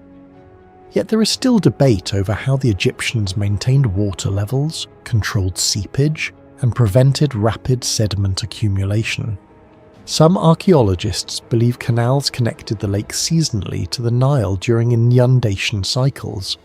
Others suggest sophisticated hydraulic planning allowed controlled filling during flood periods. The scale raises another question. Why build something so enormous merely for royal ceremonies? Certain researchers suspect the lake had multiple functions: ceremonial, climatic, transportation-related, and possibly symbolic. Boats used during said festival rituals may have travelled directly through the artificial waters surrounding sections of the palace, transforming Malkata into a floating ceremonial landscape, unlike almost anything else in the ancient world. For decades, Malkata Palace was seen as nothing more than a royal palace. But in 2020, archaeologists discovered the rise of Aten, the lost golden city, near the site, revealing workshops, residential districts, storage areas, and administrative centres dating back to the reign of Amenhotep III. The discovery suggests Malkata may once have been the centre of a vast royal urban network powered by an extremely complex system of food supply, labour control, manufacturing, and water management. The deeper archaeologists excavate, the more the site resembles a carefully planned megacity rather than a typical Bronze Age palace. After more than 3,000 years beneath the sands of Egypt, Malkata still raises the same question. Just how advanced were the ancient Egyptians? Avaldsnes sits on Karmøy Island on the western coast of Norway, overlooking the narrow Kalmsundet Strait. Archaeological investigations began in the 19th century, but major excavations during the 20th and 21st centuries transformed understanding of the site. Beneath medieval structures and royal estates, archaeologists uncovered evidence of elite Viking settlements, monumental halls, harbours, workshops, burial sites, and centuries of continuous occupation. The discoveries revealed that Avaldsnes was not simply a village. It was one of the most important centres of power in Viking Age Scandinavia. What makes Avaldsnes remarkable is not only its historical importance, but also the possibility that the site functioned as a technological and logistical hub, whose capabilities still challenge modern understanding of Viking engineering. The first mystery begins with geography. Avaldsnes occupies an almost impossibly strategic location. The settlement overlooks Karmsundet, a narrow shipping corridor that stretches along Norway's western coastline. During the Viking Age, this strait served as one of the safest routes for ships travelling between northern and southern Scandinavia, At certain points, the channel narrows to only a few hundred meters, meaning any vessel moving through the region would have been visible from Avaldsnes. Modern geographic analysis suggests that few locations along the Norwegian coast provide such complete control over maritime traffic. The position allowed rulers to monitor trade, collect taxes, regulate movement, and project military power across enormous distances. The mystery is how Viking leaders identified this location so precisely. Today, strategic maritime planning involves satellite imagery, topographic surveys, and geographic information systems. Yet more than 1,000 years ago, the founders of Avaldsnes selected a position that maximized visibility, accessibility, and control with extraordinary efficiency. Was this merely experience accumulated over generations? Or did Viking navigators possess sophisticated surveying methods that archaeology has yet to identify? Excavations have revealed traces of enormous Viking longhouses associated with elite rulers. Some structures exceeded 40 meters in length. For comparison, many ordinary Viking houses measured less than 15 meters. These halls were among the largest wooden buildings constructed in Northern Europe during their time. Building on such a scale created significant engineering challenges. Western Norway experiences powerful Atlantic storms, strong winds, heavy rainfall, and seasonal snow loads. A roof spanning dozens of meters required careful load distribution and structural stability. Unlike modern architects, Viking builders had no steel reinforcements, no concrete foundations, and no engineering software. Yet many of these structures remained functional for generations. Experimental archaeologists attempting to reconstruct Viking halls have discovered that even minor mistakes in pillar placement can destabilize entire roof systems. The fact that the original halls survived suggests their builders understood complex structural principles. The mystery is that no written construction manuals survive. The halls demonstrate advanced practical engineering, but the knowledge behind their design appears to have disappeared. Perhaps no mystery surrounding Avaldsnes is more significant than its connection to Viking ships. The power of Avaldsnes depended entirely upon control of maritime routes. Such control required fleets capable of moving warriors, goods, livestock and resources across thousands of kilometers of coastline. The Viking longship remains one of the most efficient wooden vessels ever built. Archaeological evidence from famous ships such as the Oseberg ship and Gokstad ship demonstrates astonishing technical sophistication. Their clinker-built hulls combined flexibility with strength, while their shallow drafts allowed navigation of rivers and survival during open ocean voyages. Modern naval architects studying reconstructed Viking ships have repeatedly noted how effective their designs are. Computer simulations suggest that some longships achieve speeds exceeding 15 knots under favourable conditions, and certain replicas have demonstrated remarkable seaworthiness in North Atlantic waters. Yet a fundamental mystery remains. How did Viking shipbuilders determine the optimal hull shapes? Modern vessel design relies heavily on hydrodynamic calculations, fluid modelling and extensive testing, but Viking builders had none of these tools. Some researchers believe the designs evolved purely through trial and error, while others argue that generations of accumulated engineering knowledge may have formed a sophisticated but unwritten system of design rules. If such a system existed, Avaldsnes would likely have been one of its most important centres. Avaldsnes stood at the centre of a maritime network extending from Scandinavia to Iceland, Greenland and North America. These voyages required extraordinary navigational abilities.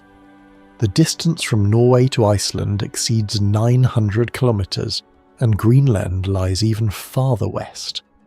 Successful crossings demanded accurate orientation over vast stretches of ocean, where land remained invisible for days. One of the most debated mysteries involves the legendary Viking sunstone. Several medieval texts describe special stones capable of locating the sun even under cloudy conditions. Modern experiments using Iceland's spar, a transparent calcite crystal, have shown that polarized sunlight can indeed reveal the sun's position when hidden by clouds. The results surprised many researchers. Laboratory studies demonstrated that the technique could potentially improve navigation accuracy significantly in northern latitudes where weather conditions are often poor. However, direct archaeological evidence remains limited. Did Viking navigators actually use such technology, or are modern researchers projecting scientific explanations onto medieval legends? Avaldsnes, as a centre of royal maritime activity, would have been one of the most likely places for such navigational knowledge to develop and spread. Another mystery involves the broader landscape surrounding Avaldsnes. The region contains burial mounds, standing stones, monuments, ancient roads, and ceremonial sites arranged across the terrain. Many appear positioned with remarkable intentionality. Some researchers suggest that these features may have served practical functions in addition to religious or political roles. Large monuments could have acted as navigation markers visible from ships approaching the coastline, while certain elevated positions provided long-distance sightlines across the strait. If correct, the landscape itself may have functioned as a form of infrastructure. Long before lighthouses appeared, Viking sailors may have relied on carefully placed landmarks integrated into the environment. This possibility raises important questions. Who designed these systems, how were locations selected, and how was knowledge of their purpose transmitted across generations? The answers remain uncertain. Avaldsnes also reveals evidence of iron production and metalworking. To modern observers, ancient ironworking may seem relatively simple, but in reality producing usable iron is an extraordinarily complex process. Bloomery furnaces must reach temperatures approaching 1,200 degrees Celsius, and operators must control airflow, fuel quality, furnace dimensions and ore composition with remarkable precision. Even small errors can dramatically reduce efficiency. Archaeological remains suggest that Viking smiths repeatedly achieved successful production on a large scale. The mystery is how. Without thermometers, pressure gauges, or modern measuring equipment, ancient metalworkers somehow optimized systems that modern experimental archaeologists often struggle to reproduce. Many reconstructed furnaces fail repeatedly before achieving results comparable to archaeological examples. This suggests that Viking metallurgists possessed practical knowledge far more sophisticated than surviving evidence can fully explain. Perhaps the most overlooked mystery concerns administration. Avaldsnes functioned as a royal centre connected to territories spread across enormous distances. Maintaining authority required communication. Orders had to travel, taxes had to be collected, military forces had to be mobilized, and trade had to be regulated. Today, such tasks depend on telecommunications, roads, and digital systems, yet Viking rulers possessed none of these advantages. Historical sources nevertheless indicate that they successfully coordinated activities across large portions of Scandinavia. Some researchers propose networks of signal fires, relay stations, and maritime communication routes, while others believe personal relationships and decentralized governance played a larger role. Regardless of the explanation, the logistical achievement remains extraordinary. What do you think? Were the achievements of Avaldsnes simply the result of generations of experience? Or did the Vikings possess engineering and navigational knowledge that has been largely lost to history? Let us know your thoughts in the comments below.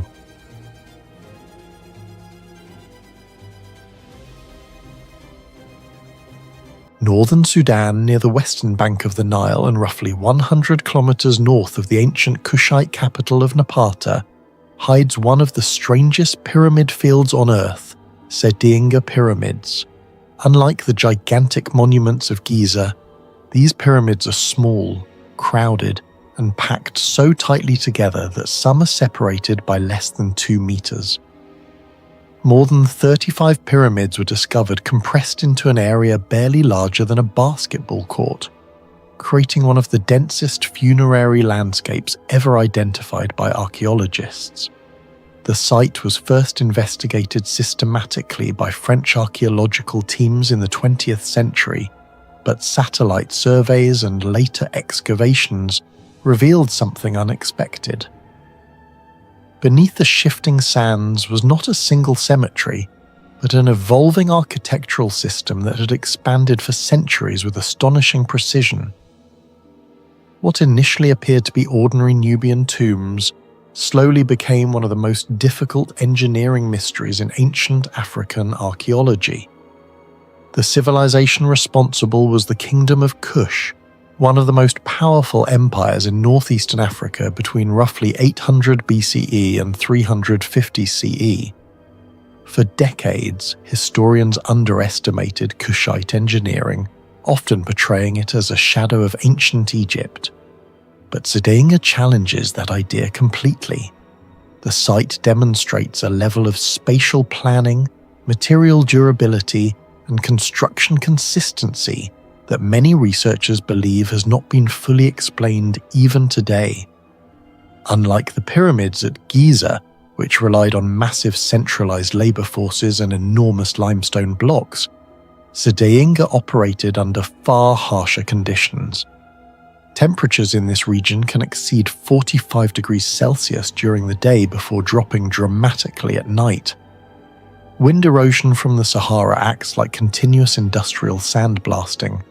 Seasonal sand movement destabilizes foundations, and yet many of these pyramids survived for nearly 2,000 years. The first major mystery begins with the layout itself. Archaeologists discovered that the pyramid field expanded generation after generation without destroying earlier tomb systems below the surface. Ground-penetrating radar later revealed overlapping burial chambers extending beneath neighboring structures like an underground maze. In some cases, newer pyramids were built less than a meter away from older shafts descending several meters into unstable sediment. Modern engineers note that such construction would normally carry a serious risk of collapse. Digging too close to an older chamber could destabilize the surrounding soil and trigger chain failures across nearby structures. Yet catastrophic collapses appear surprisingly rare at Sedinger.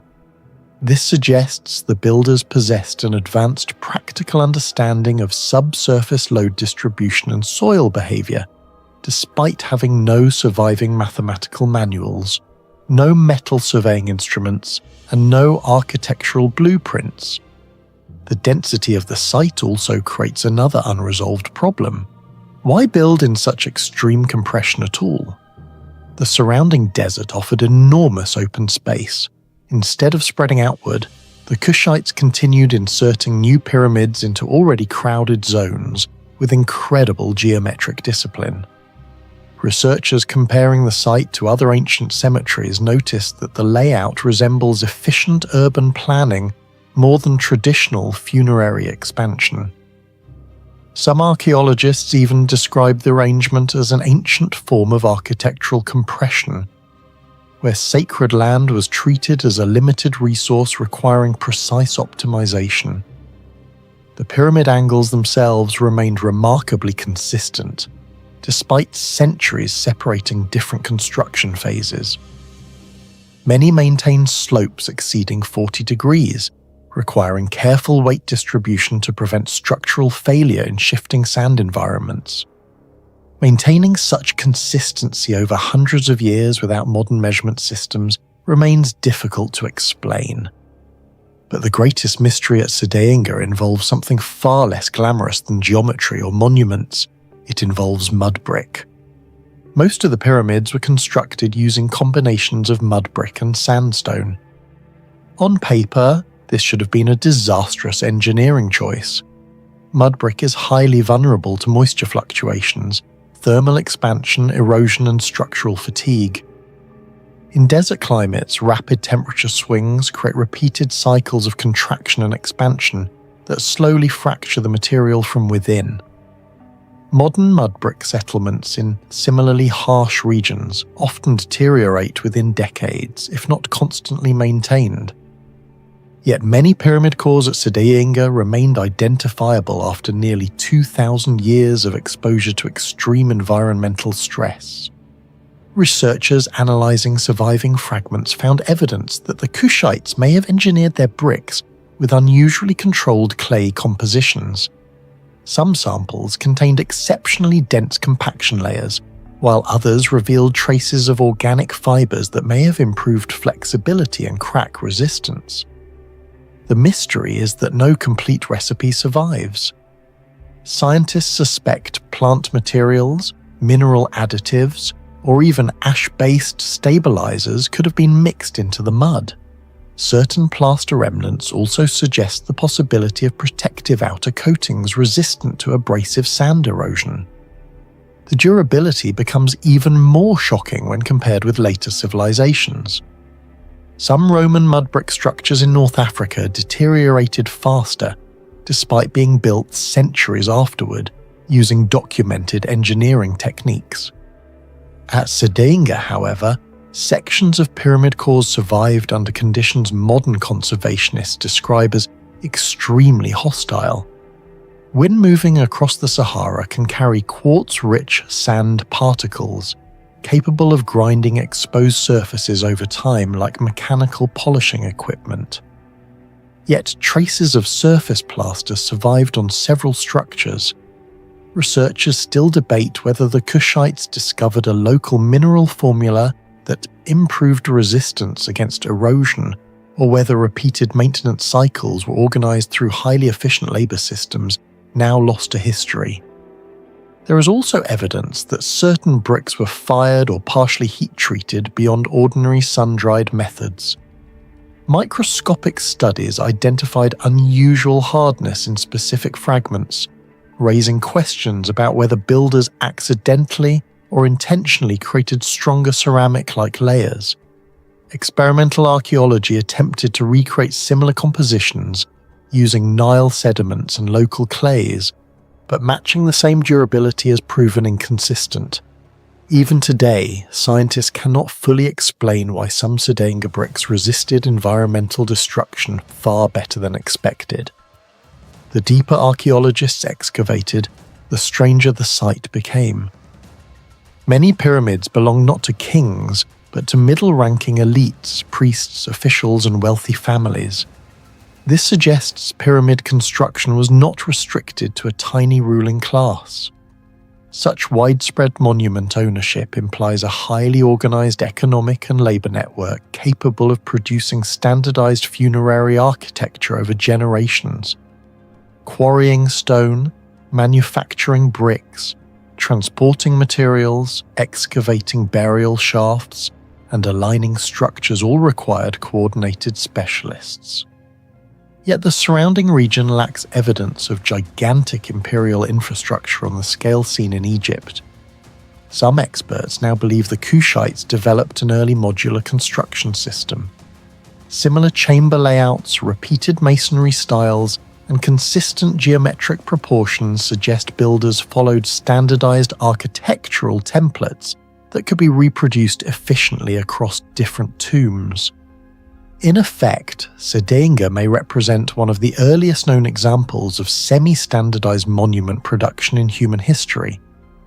Instead of constructing a few gigantic monuments, the Kushites created an expandable architectural network capable of functioning across centuries. Another mystery lies in the artistic remains scattered throughout the site. Nearby stood a temple dedicated to Queen Tai, wife of Pharaoh Amenhotep III of Egypt's 18th dynasty. Stone fragments discovered there reveal a fusion between Egyptian and Nubian artistic systems unlike almost anywhere else in ancient Africa. The carvings contain extremely fine incisions cut into fragile sandstone prone to cracking. Some lines remain visible despite centuries of erosion. Archaeologists still debate how artisans achieved such precision using bronze or early iron tools on inconsistent local stone. Even more unusual is the hybridization of styles. Egyptian symbolism was not merely copied, it was adapted. Structural elements appear modified for local environmental conditions, suggesting Kushite architects understood how to merge foreign architectural principles with regional engineering realities. Transporting the stone itself presents another unresolved problem. Large sandstone blocks had to be moved across unstable desert terrain in an environment with limited nearby timber resources. Traditional wooden roller systems would have been difficult to sustain at large scale. Some researchers suspect the Kushites relied on seasonal moisture, compacted sand pathways, sled systems, or coordinated human traction methods similar to those theorized for Egyptian construction. But no definitive evidence survives explaining how transport was managed so efficiently in one of the harshest landscapes in Africa.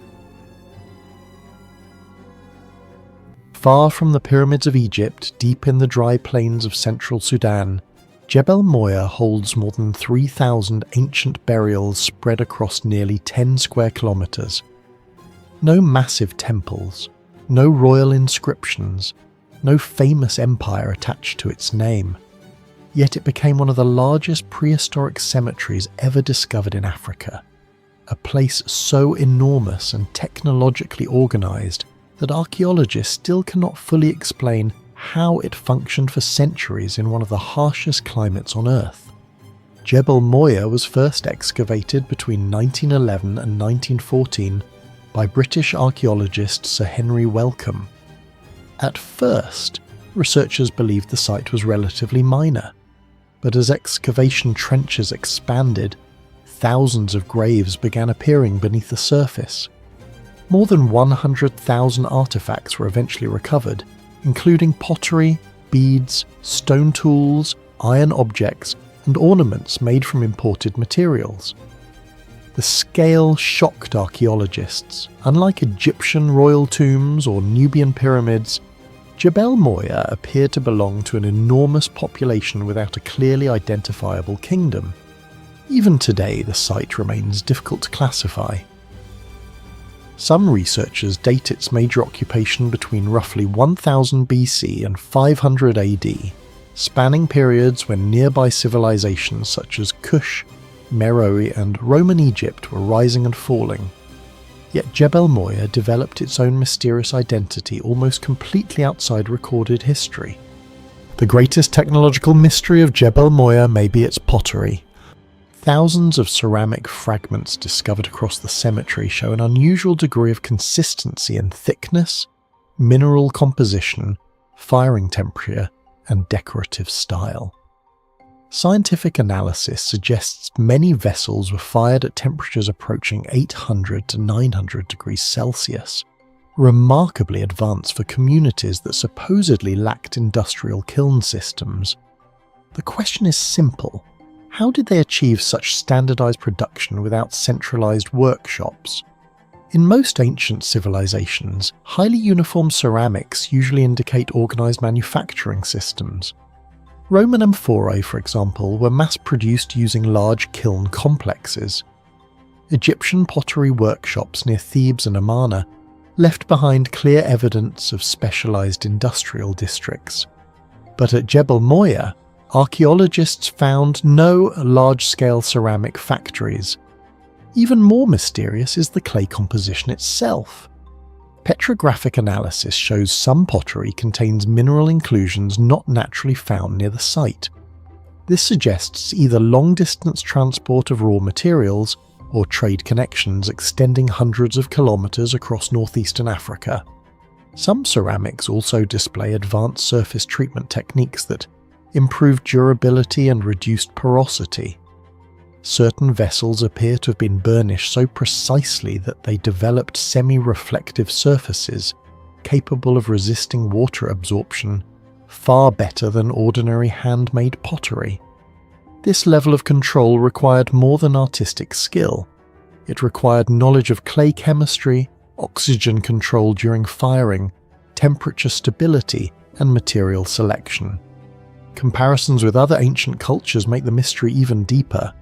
The Nok civilization in Nigeria produced sophisticated terracotta sculptures around the same period, but their production scale was far smaller.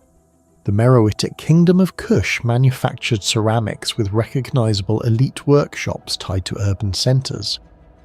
Jebel Moya, however, seems to have achieved large-scale standardization without evidence of cities, palaces, or industrial infrastructure. Some researchers now suspect the community operated through decentralized specialist networks, skilled families or clans passing down tightly controlled ceramic knowledge across generations. If true, this would represent an entirely different model of technological organization from the centralized systems seen in Egypt or Mesopotamia. The pottery may also reveal another hidden truth. Jebel Moya was likely not isolated. Certain decorative motifs resemble patterns found far south towards sub-Saharan trade routes, while other shapes resemble Nile Valley traditions. This suggests the cemetery existed at a crossroads connecting multiple cultures long before formal trans-African trade routes became historically documented. In other words, these ceramics may be evidence of a forgotten economic network stretching across ancient Africa. Another major puzzle is survival itself. Modern Sudan experiences severe seasonal droughts, with temperatures often exceeding 40 degrees Celsius. Yet Jebel Moya supported a massive population for centuries. Satellite studies and geological surveys suggest the region once contained seasonal water basins and natural runoff channels. But researchers believe ancient inhabitants may have modified these systems using engineered depressions, shallow reservoirs, and runoff control techniques. The problem is that almost no large hydraulic structures remain. Unlike the Nabateans at Petra, who carved visible channels and cisterns into rock, Jebel Moya's water system appears subtle and almost invisible. Some archaeologists believe much of the technology relied on terrain manipulation rather than monumental construction. If correct, this would mean the inhabitants developed an advanced understanding of seasonal hydrology without leaving behind obvious engineering monuments. Similar survival strategies are seen in ancient Persian Qanat systems and the terraced runoff agriculture of the Sahel region, but Jebel Moya predates many later African hydraulic traditions. This raises the possibility that the site preserves one of the earliest sophisticated environmental adaptation systems in northeastern Africa. Human remains found at Jebel Moya reveal extraordinary biological diversity. Anthropological studies indicate mixed physical traits associated with Nubian, Nilotic, East African, and sub-Saharan populations. This was not a small isolated tribe. It was a multicultural population centre drawing people from multiple regions. Some burials contain exotic beads, imported shells, and non-local stone materials. These objects imply extensive trade and mobility across hundreds of kilometres. But why would so many groups gather here? One theory suggests Jebel Moya functioned as a seasonal trade hub connecting the Nile Valley with deeper African regions.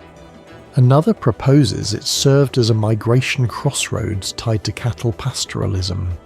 Interestingly, skeletal analysis also suggests relatively stable nutrition compared to many neighbouring ancient populations.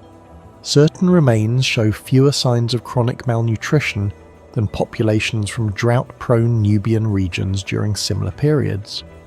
This may indicate unusually effective food management systems, livestock organisation, or trade redistribution networks, all operating without a centralised empire. The graves themselves may contain astronomical clues. Several burial clusters appear oriented along repeating directional patterns rather than random placement. Some researchers suspect the alignments may correspond to solar cycles or seasonal celestial observations. For a society dependent on rainfall timing, astronomy would have been critical.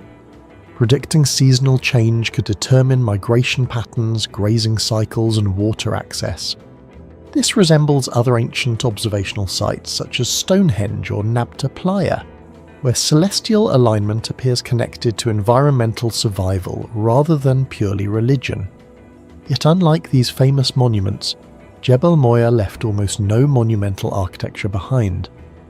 Its knowledge system may have existed primarily through spatial organization, oral tradition, and landscape memory instead of giant stone structures.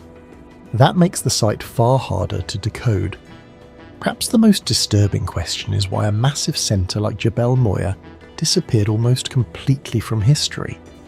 No surviving texts describe it in detail. No empire claimed it as a major capital. No monumental ruins announced its existence to later generations. Climate data suggests northeastern Africa experienced increasing aridification during late antiquity. Extended droughts may have destabilized trade networks and pastoral systems. Once water systems failed, population collapse could have happened rapidly. But that still does not explain why so much technological knowledge vanished with it. The pottery techniques disappeared. The water management methods faded. The cemetery was eventually swallowed by silence and sand. What do you think really caused Jebel Moya to disappear? Climate collapse, lost trade networks, or something history has completely forgotten? Share your thoughts in the comments below.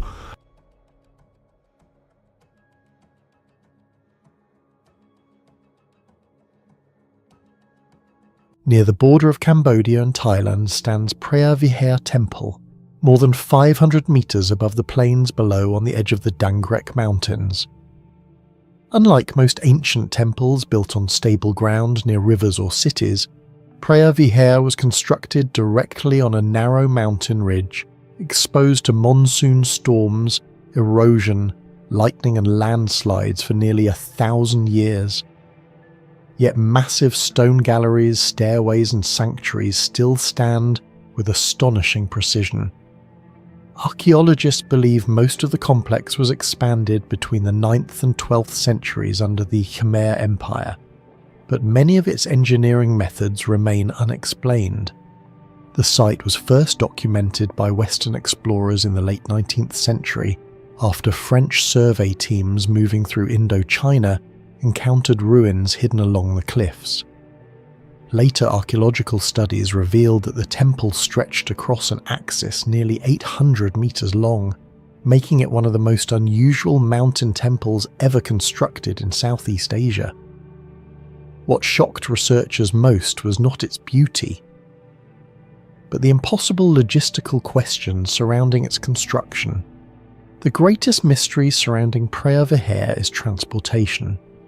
The temple was built using enormous sandstone blocks, many weighing between 1 and 5 tons. Some structural sections likely exceeded 10 tons.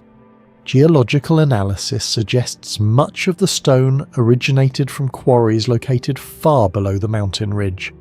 That means Khmer builders somehow transported thousands of tons of material up steep terrain centuries before cranes, steel pulleys, or mechanized roads existed. Researchers often compare this challenge to the stone transport mysteries of Machu Picchu or the pyramids of Giza necropolis. But Preah Vihear presents a different problem entirely. The Egyptian pyramids were built on relatively open desert plains. Machu Picchu sits on elevated terrain but still has broader access routes.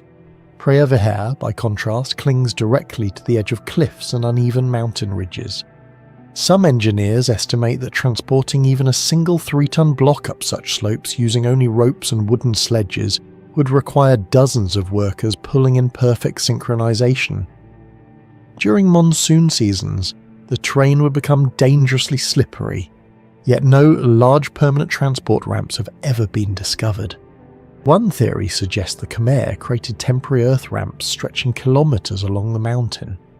Another proposes the use of seasonal water lubrication systems similar to theories about Egyptian pyramid transport. However, there is still no definitive evidence proving how the builders achieved this feat at such scale. Unlike Angkor temples that generally face east, Preah Vihear follows a long north-south axis extending nearly 800 metres across highly irregular terrain. What amazes archaeologists is the extraordinary geometric consistency of this alignment. The stairways, gateways, courtyards and sanctuaries remain positioned almost perfectly along a single linear route despite the unstable mountain topography. Modern surveys using satellite mapping and laser measurements revealed surprisingly low deviations along the temple's central axis. This has led some researchers to suspect advanced astronomical or symbolic planning. Certain scholars believe the temple may have been designed to interact with solar movement during specific times of the year, possibly linked to royal ceremonies or cosmological beliefs of the Khmer Empire. Comparisons are often made with Chaco Culture National Historical Park and Machu Picchu, where architecture also appears tied to celestial events. Yet maintaining such precision across a mountain ridge without modern surveying equipment remains deeply puzzling. Some experts argue Khmer architects may have used water reflection techniques, shadow tracking, or primitive astronomical sighting tools.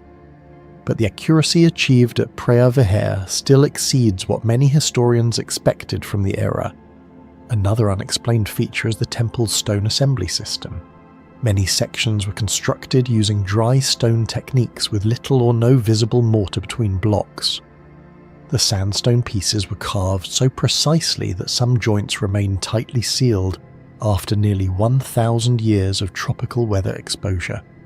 This precision is frequently compared to the polygonal stonework of Sacsayhuaman in South America, yet Khmer builders worked primarily with sandstone, a softer material more vulnerable to erosion than granite. Despite intense monsoon rains, heat expansion, humidity and biological growth, numerous joints remain remarkably intact. Modern engineers studying the site noticed that many blocks appear slightly interlocked, distributing pressure rather than relying purely on gravity.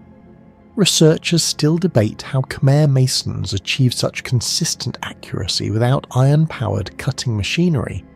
Some theories suggest the use of abrasive quartz sand polishing techniques. Others believe the builders employed lost methods involving wooden templates and repeated surface grinding. Even more mysterious is the absence of major structural collapse despite centuries of environmental stress. Preah Vihear should have been extremely vulnerable to erosion. The temple sits on exposed cliffs subjected to seasonal monsoon rainfall, exceeding 1,500 mm annually in some years. Water infiltration alone should have destabilized the foundations long ago. Instead, archaeologists discovered evidence of highly sophisticated drainage systems integrated directly into the mountain rock. Channels were carved with carefully controlled gradients, allowing rainwater to flow away from key structural zones before pressure could accumulate beneath foundations. Some drainage cuts function almost like modern hydraulic spillways. Engineers studying the site found that several channels reduce water velocity step by step, minimizing erosion damage during heavy storms. The Khmer also appear to have understood load distribution surprisingly well. In several areas, foundations were layered to spread structural pressure across wider sections of natural bedrock, instead of concentrating weight on a single point. This principle resembles aspects of modern seismic engineering, where force is dispersed rather than resisted directly. Similar concepts appear at Machu Picchu, whose terraces help protect against earthquakes and landslides. The disturbing question is how ancient builders acquired such advanced environmental engineering knowledge without formal geology or structural science. Tropical climates are brutal to stone architecture. Constant moisture, heat, plant roots, and chemical weathering usually destroy exposed carvings within centuries. Yet many reliefs at Preah Vihear still preserve sharp details after nearly 1,000 years. This durability has led some researchers to suspect that Khmer craftsmen may have applied unknown surface treatments or polishing methods to reduce water penetration. microscopic analysis on certain Khmer structures found unusually smooth mineral surfaces that may have slowed erosion.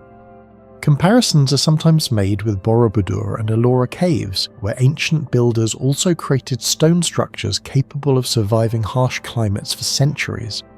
However, no complete reconstruction of Khmer weather resistance techniques has ever been proven experimentally. Perhaps the most unsettling mystery is not how Preah Vihear was built, but why the knowledge behind it vanished. The Khmer Empire constructed massive reservoirs, roads, temples and hydraulic systems across Southeast Asia.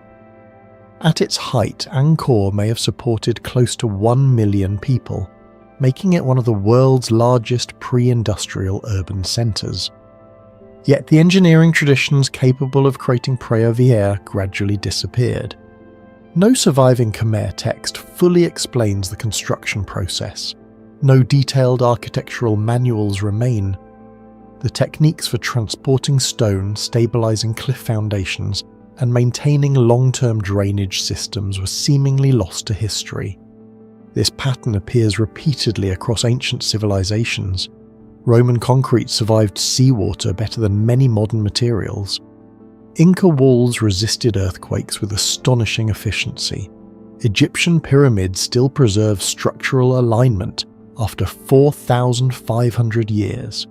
And high above the cliffs of Cambodia, Preah Vihear continues to stand as another reminder that parts of ancient engineering may have been far more advanced than modern history once believed.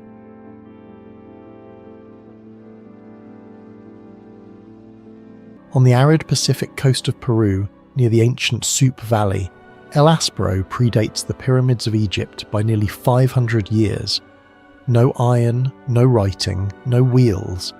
Yet more than 4,500 years ago, this coastal settlement built massive ceremonial platforms, engineered earthquake-resistant foundations, and maintained one of the largest trade systems in the ancient Americas.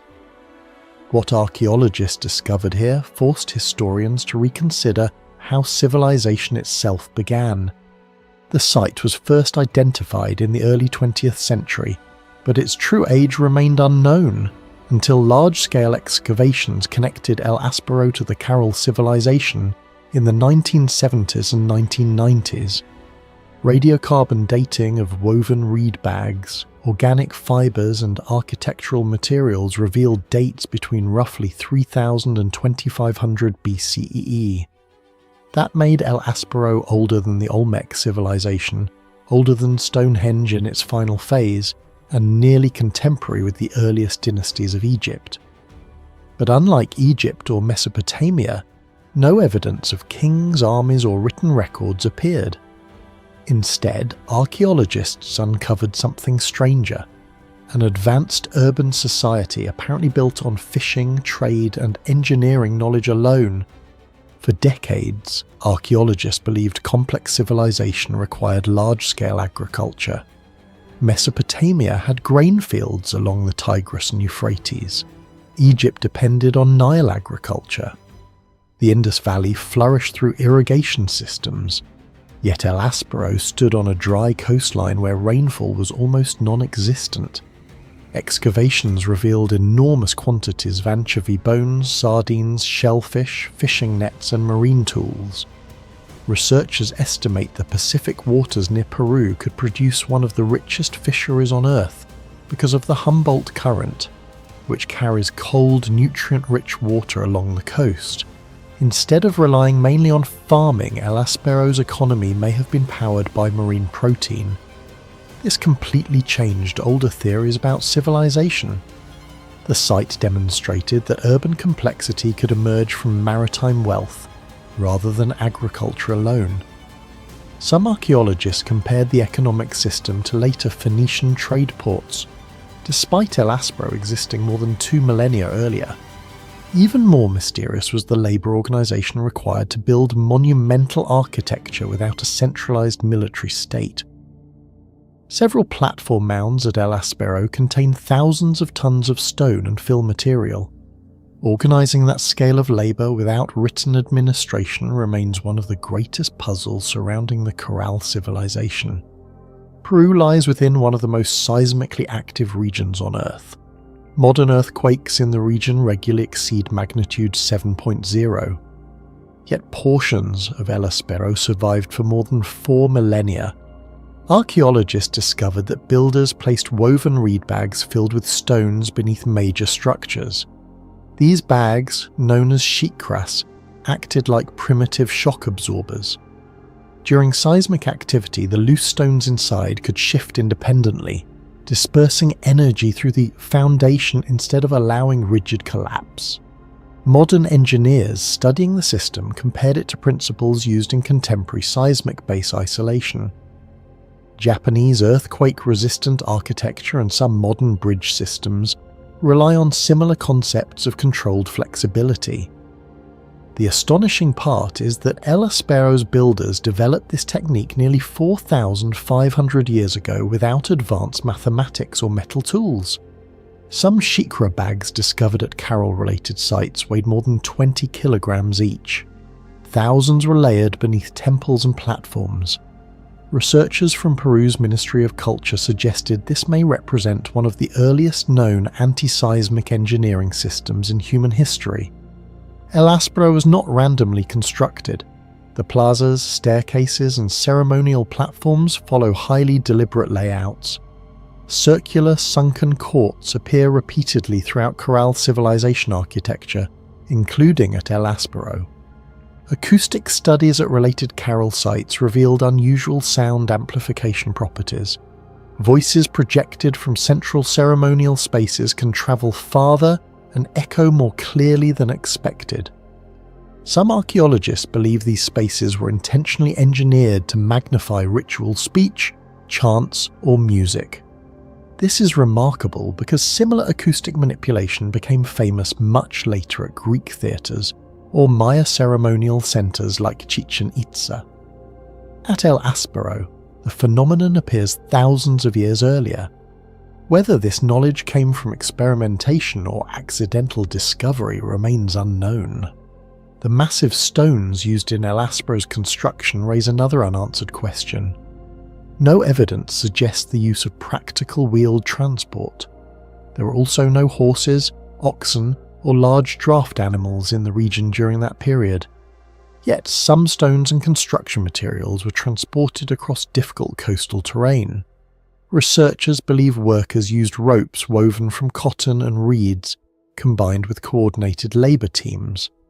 Cotton production became especially important because strong rope technology was essential for fishing nets, transportation, and architecture alike. Experimental archaeologists attempting to replicate ancient transport methods found that even moving medium-sized stones required highly organised manpower. This suggests the Corral civilization possessed sophisticated social coordination systems long before formal empires emerged in the Americas. One of El Espero's most unusual discoveries came from a structure called Huaca de los Ídolos. Archaeologists uncovered small anthropomorphic figurines made from unfired clay. Many display different hairstyles, facial structures, and clothing patterns. Unlike standardized religious statues seen in Egypt or Mesopotamia, these figures appear highly individualized. Some researchers speculate they represented social classes, ritual specialists, or ethnic identities within a trade network spanning multiple regions. Others argue they may have symbolized ancestors or political alliances. Because the Carroll civilization left no decipherable writing system, the meaning behind the figurines remains speculative. Their existence suggests a socially diverse population connected through ideology and ritual, rather than military domination. The most astonishing mystery surrounding El Espero may be its enormous trade system operating without confirmed written language. Excavations uncovered materials originating far beyond the coast. Archaeologists found Amazonian bird feathers, tropical plant remains, highland stone materials, cotton textiles, gourds, and exotic shells transported across hundreds of kilometers of mountains and deserts. Some trade routes may have stretched from the Pacific coast into the Andes and toward the Amazon basin. Maintaining such a network should have required accounting systems, resource tracking, and political coordination. In Mesopotamia, trade expansion was closely tied to the invention of cuneiform writing around 3200 BCE. Egyptian administration relied heavily on hieroglyphic record-keeping, but at El Aspero, no formal writing system has been conclusively identified. This led researchers to investigate whether the Caral civilization used an early form of quipu, the knotted cord recording system later used by the Inca thousands of years afterward.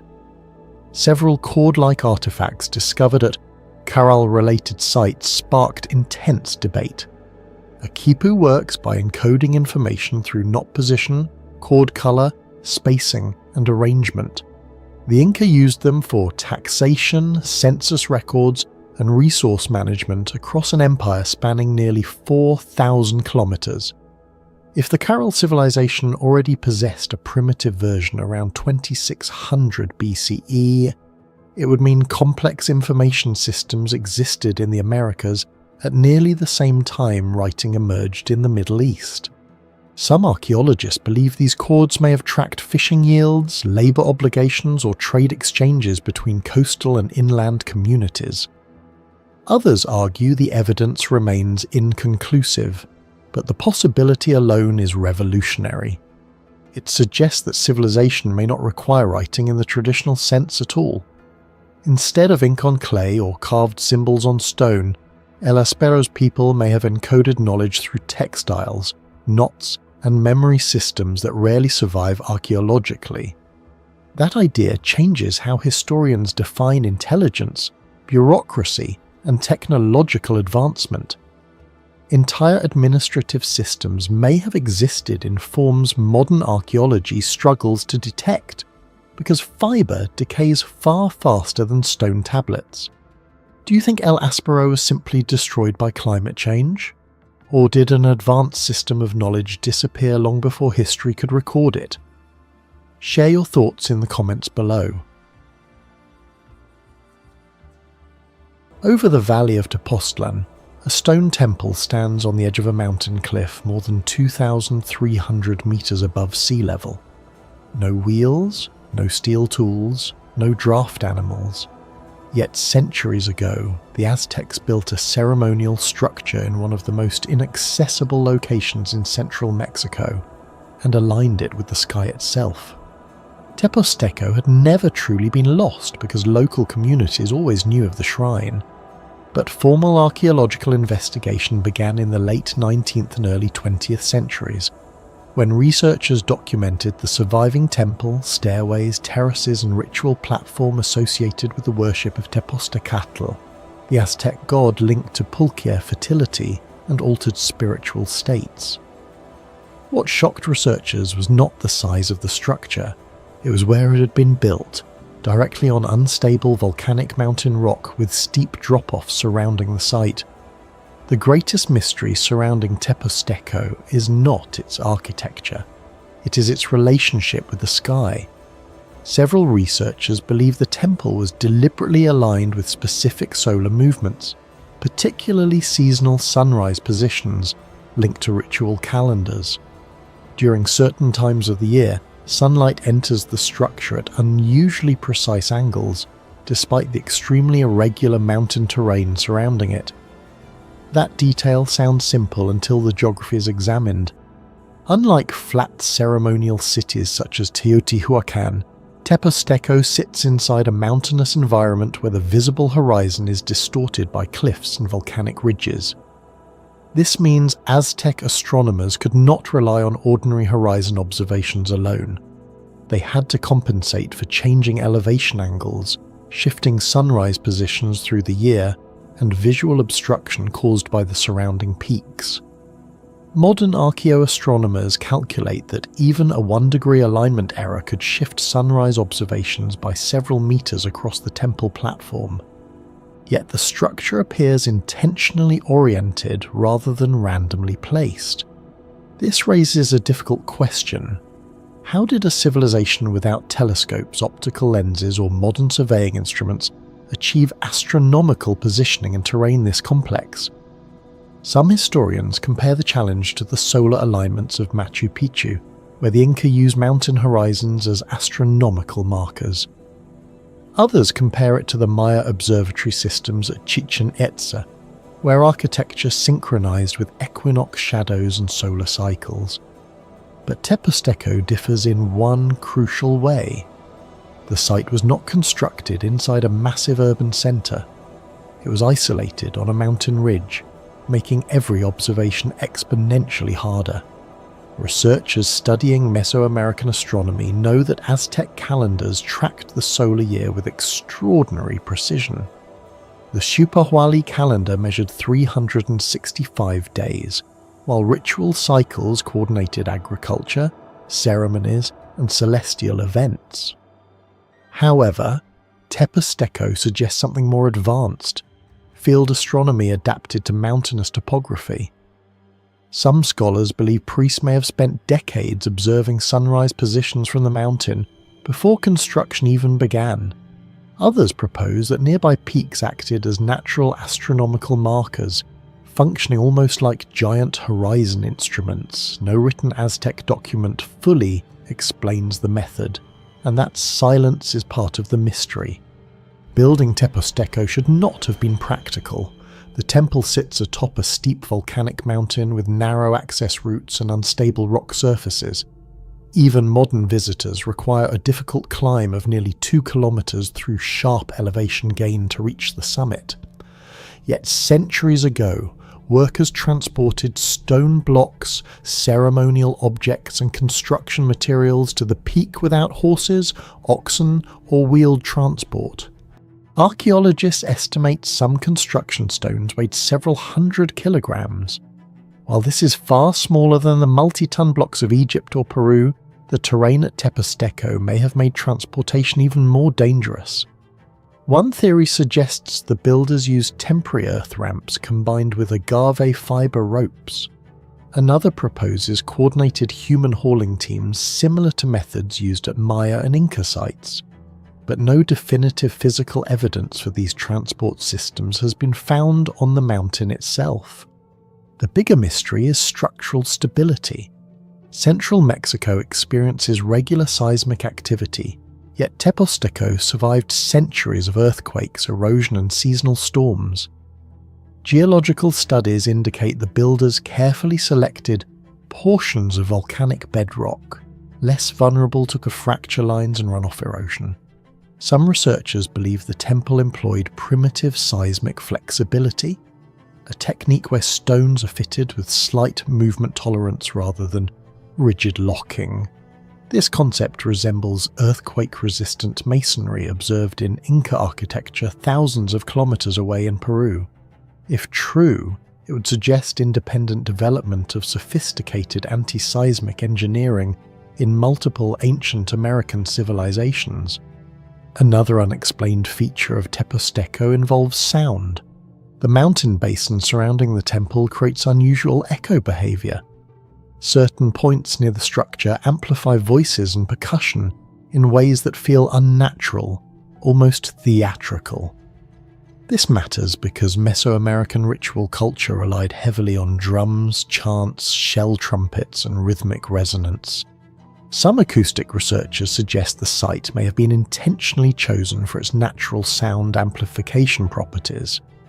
In other words, the mountain itself became part of the ritual architecture. Comparable phenomena appear elsewhere in the ancient world. At Chichen Itza, clapping near El Castillo produces an echo resembling the cry of the quetzal bird. In Machu Picchu, granite terraces reflect sound with unusual clarity. Greek theatres such as Epidaurus use geometry to project voices across massive distances. Teposteco may represent a similar understanding of environmental acoustics, but achieved through natural geography rather than engineered amphitheatres. Most major Aztec ceremonial centres were connected to trade networks, water systems, and large populations. Teposteco was different.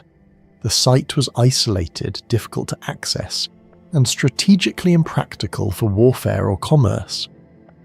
This suggests the mountain itself held sacred meaning beyond ordinary religious symbolism. Ancient Nahua traditions associated mountains with portals between worlds, places where gods, storms, caves, and celestial forces intersected. Teposteco's elevation, fog, and extreme landscape may have transformed the site into a ritual boundary between the human and divine realms. Local legends still describe strange lights, unexplained sounds, and spiritual encounters around the mountain. While science cannot verify such stories, the persistence of these traditions across centuries reveals how deeply the location affected human perception. Unlike gigantic monuments such as the pyramids of Giza or Teotihuacan, Teposteco's mystery comes from precision hidden inside difficulty. A mountaintop temple aligned with celestial cycles, a structure surviving earthquakes on unstable volcanic rock, possible acoustic engineering embedded into natural cliffs, astronomical observations performed without modern instruments in terrain where the horizon itself becomes distorted. The more researchers study Teposteco, the harder it becomes to dismiss the sophistication of ancient Mesoamerican engineering and skywatching traditions. Because the real mystery may not be how the temple was built. It may be how much scientific knowledge was lost with the civilization that built it. What do you think was the true purpose of Teposteco? A sacred observatory, a ritual gateway, or evidence of forgotten engineering knowledge? Let us know in the comments below.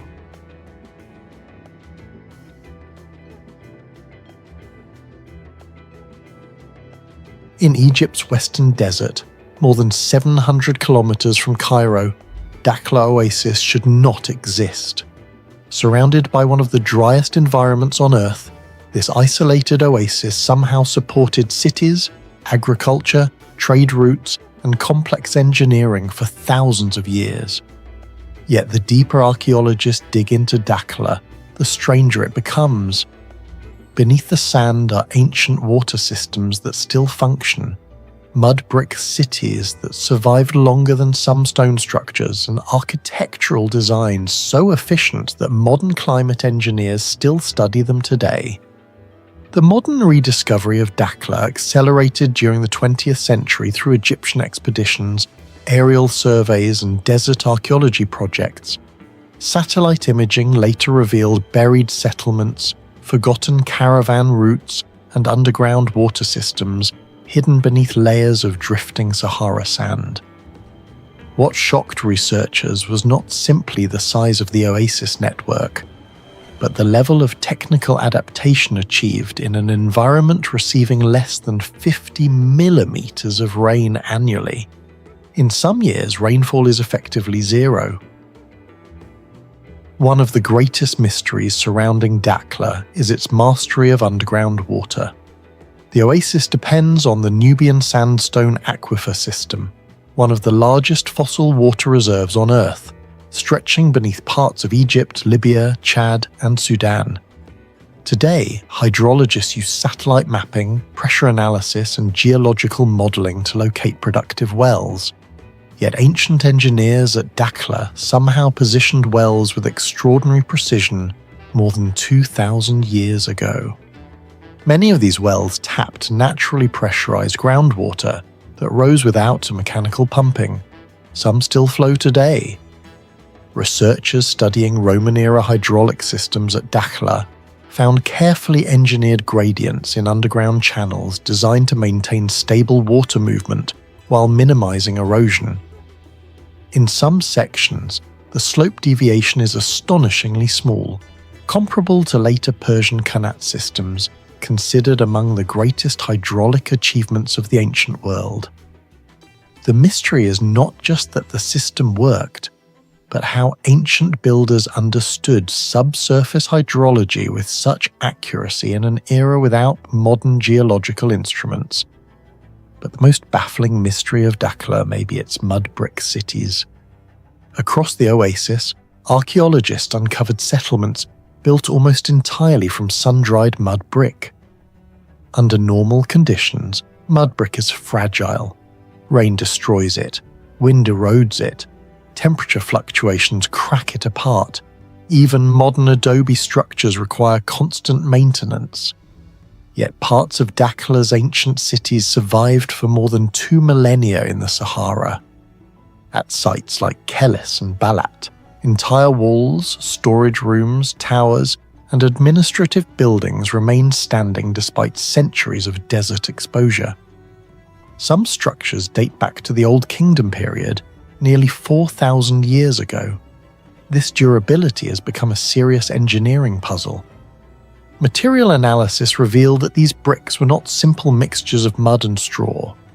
Many contained highly controlled proportions of clay, fine sand, salt minerals, and organic fibers. Under microscopic examination, researchers found dense internal bonding patterns that reduce thermal cracking. Some bricks even appear to have undergone natural mineral stabilization over centuries, essentially hardening with age instead of weakening. The thermal challenge alone should have destroyed them. In the Sahara, surface temperatures can swing by more than 30 degrees Celsius between day and night. These constant expansion and contraction cycles normally fracture earthen materials rapidly. Yet many Dakhla walls resisted this process for centuries. Some researchers believe ancient builders intentionally selected mineral-rich sediments containing evaporite salts that later crystallized inside the bricks, reinforcing them naturally. Even more mysterious is the city planning itself. Streets in several settlements were extremely narrow, sometimes barely wide enough for 2 people to pass comfortably. Initially, archaeologists assumed this reflected overcrowding. Later, climate simulations suggested something very different. The narrow corridors dramatically reduced solar heating while channeling wind through the city, like a passive cooling system. Thick mud brick walls acted as thermal batteries, absorbing heat slowly during the day and releasing it gradually at night. Modern sustainable architects now use similar principles in eco-city designs.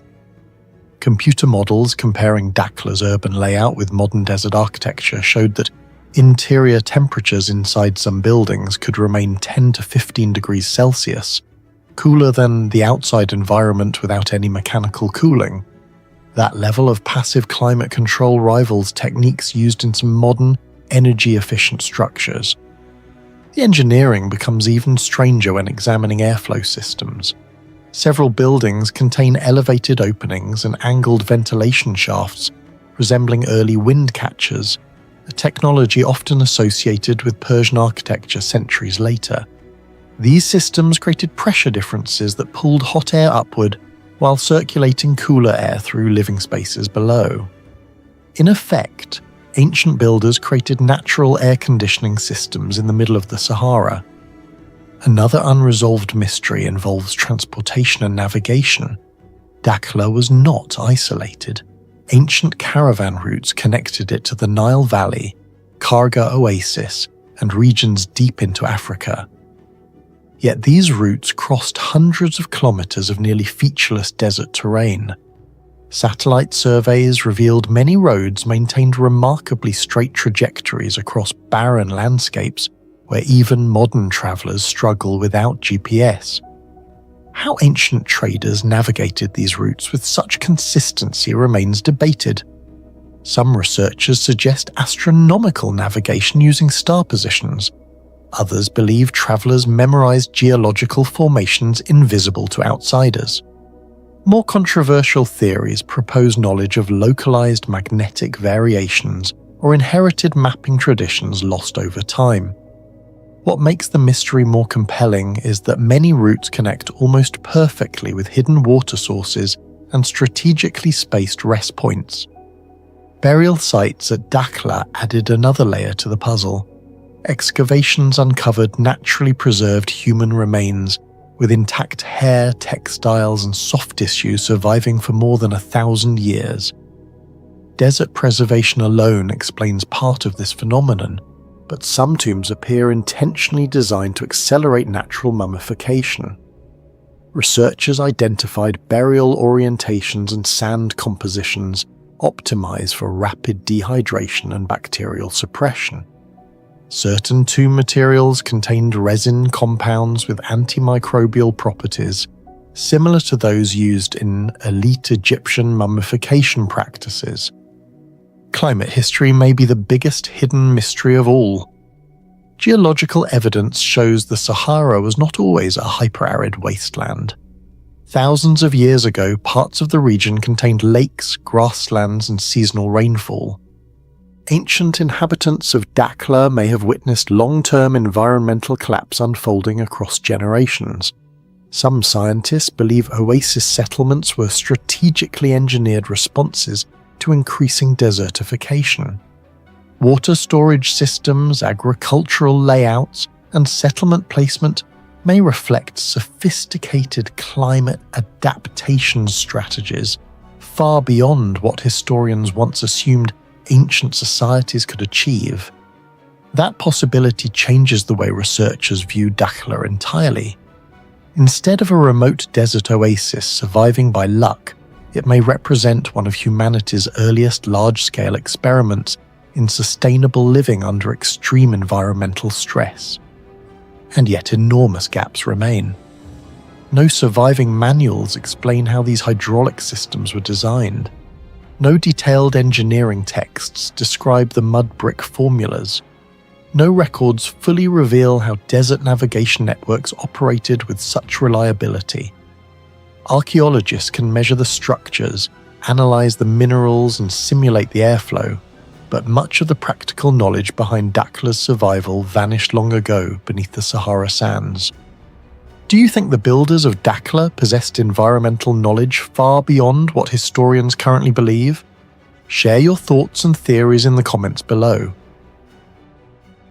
Standing beside the ancient Aurelian walls is one of the strangest monuments in the entire Roman world. It is not a temple, it is not an amphitheatre, and it is not a triumphal arch. It is a pyramid. Known as the Pyramid of Cestius, the structure rises approximately 36.4 meters, 119 feet high, with a base measuring about 29.5 meters, 97 feet on each side. Built around 1812 BC as the tomb of the Roman magistrate Gaius Cestius, it remains one of the best preserved monuments from ancient Rome. Its existence alone raises questions. Why would Romans, famous for arches, domes, roads, and aqueducts, suddenly construct an Egyptian-style pyramid in the heart of Italy?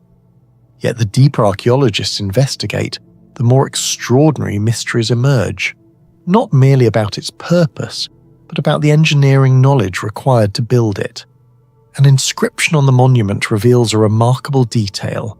The pyramid was completed in just 330 days. At first glance, this may not sound extraordinary, but consider what the project involved. Workers had to prepare foundations, construct a massive concrete core, produce enormous quantities of brickwork, transport marble from distant quarries, shape the exterior, decorate the burial chamber, and complete all finishing work within less than a year. Modern engineering studies estimate that the structure contains thousands of tons of construction material. For comparison, many modern public buildings of similar size often require significantly longer construction schedules, despite cranes, trucks, power tools, and computer planning systems. Ancient Roman builders possessed none of these advantages. How they organized labor, coordinated material deliveries, and maintained such speed remains poorly understood. Some historians estimate that hundreds of workers may have operated simultaneously. Others suggest that the Roman Empire's logistical systems were so efficient that materials could move through supply networks with a speed rarely associated with ancient civilizations. Whatever the explanation, the construction schedule remains one of the most astonishing aspects of the monument. The Pyramid of Cestius appears Egyptian on the outside. Inside, however, it is entirely Roman. Unlike the Great Pyramid of Giza, which consists of millions of limestone blocks, the Pyramid of Cestius relies primarily on a concrete core covered with brick and marble. This concrete, known as opus caementicium, continues to fascinate scientists today. Modern laboratory studies have revealed that Roman concrete often contains volcanic ash, lime, and mineral compounds capable of producing self-healing reactions when cracks develop. Researchers studying Roman harbour structures have discovered examples that remained durable for nearly 2,000 years despite constant exposure to seawater. The Pyramid of Cestius demonstrates a similar level of durability. For over 2,000 years it has survived earthquakes, storms, pollution, urban expansion, military conflicts, and environmental degradation. Many modern concrete structures begin showing major deterioration after only 50 to 100 years. The Pyramid of Cestius continues standing after 20 centuries. Scientists can identify many of the ingredients used by Roman builders. What remains unclear is whether the Romans fully understood the long-term chemical reactions occurring inside their concrete, or whether they achieved these results through generations of practical experimentation. Either possibility suggests a level of material science far more sophisticated than commonly assumed. The pyramid's steep sides rise at angles far sharper than most Egyptian pyramids.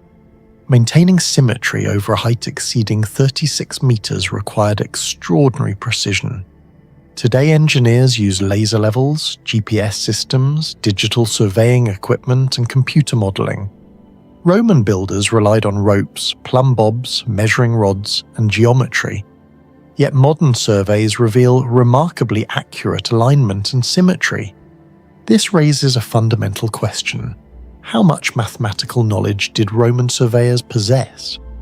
Roman engineers are known to have mastered land surveying techniques. They designed roads crossing entire continents, aqueducts maintaining gradients of only a few centimeters per kilometer, and military camps with highly standardized layouts. The Pyramid of Cestius may represent another example of lost practical knowledge. The structure suggests a sophisticated understanding of geometry and construction control, yet very little technical documentation survives explaining exactly how such precision was achieved. One of the most overlooked mysteries involves the monument's white marble exterior. The entire structure was originally covered with fine Carrara marble.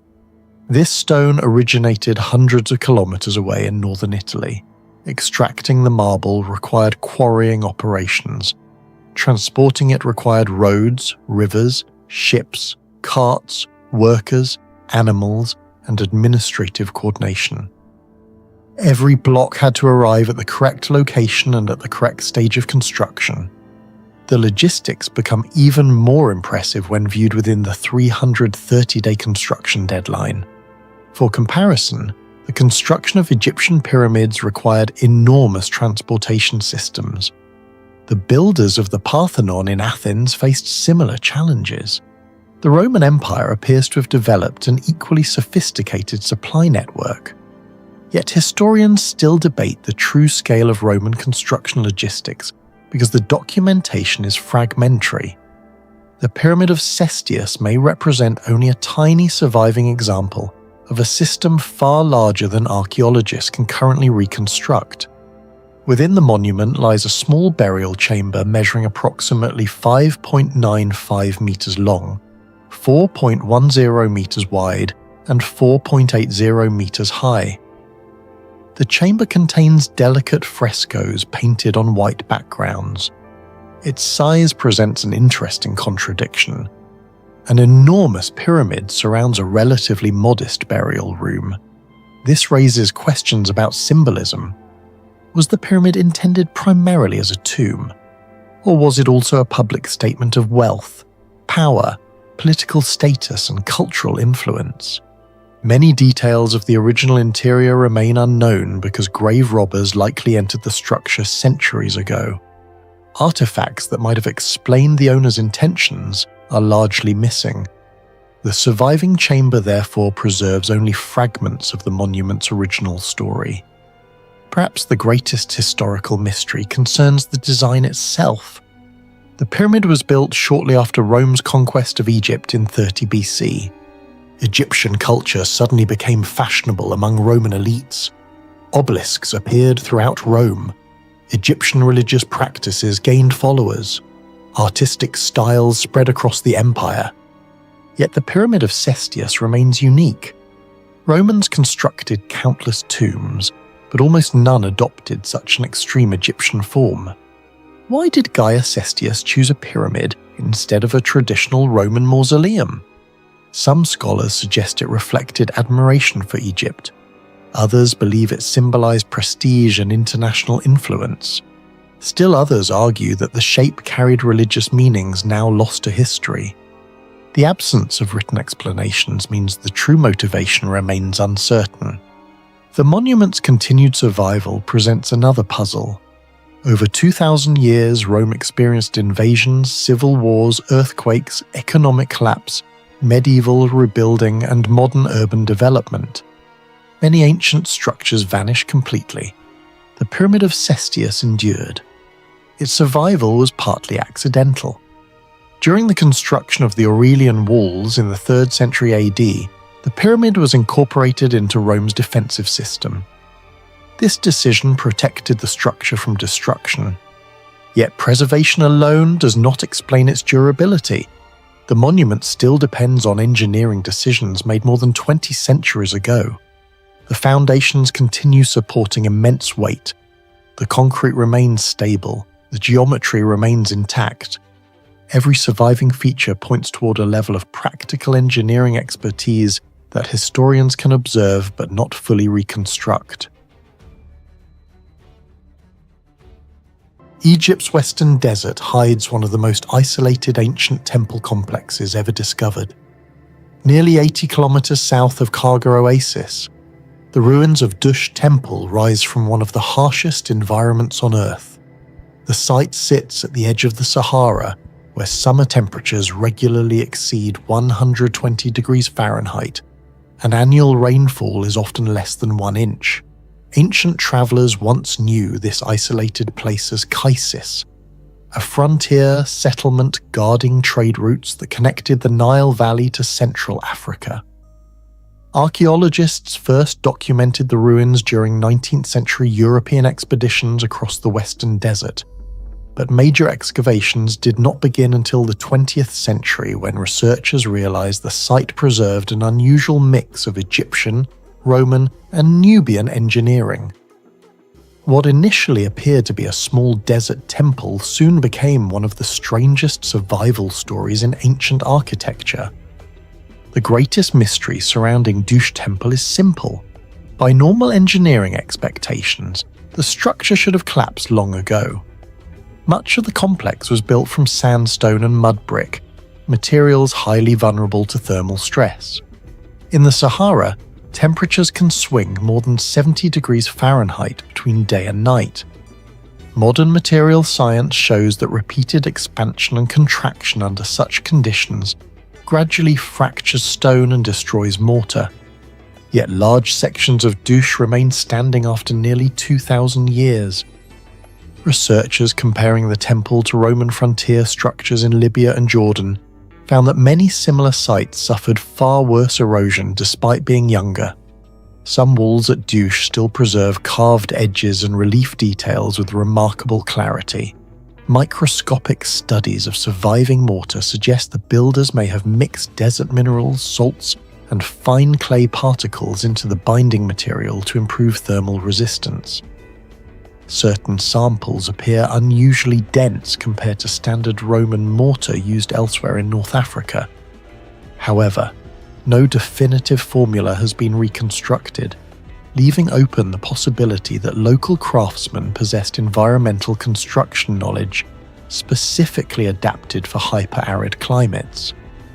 Most ancient Egyptian temples were built close to the Nile, where humidity and water erosion posed the primary threats.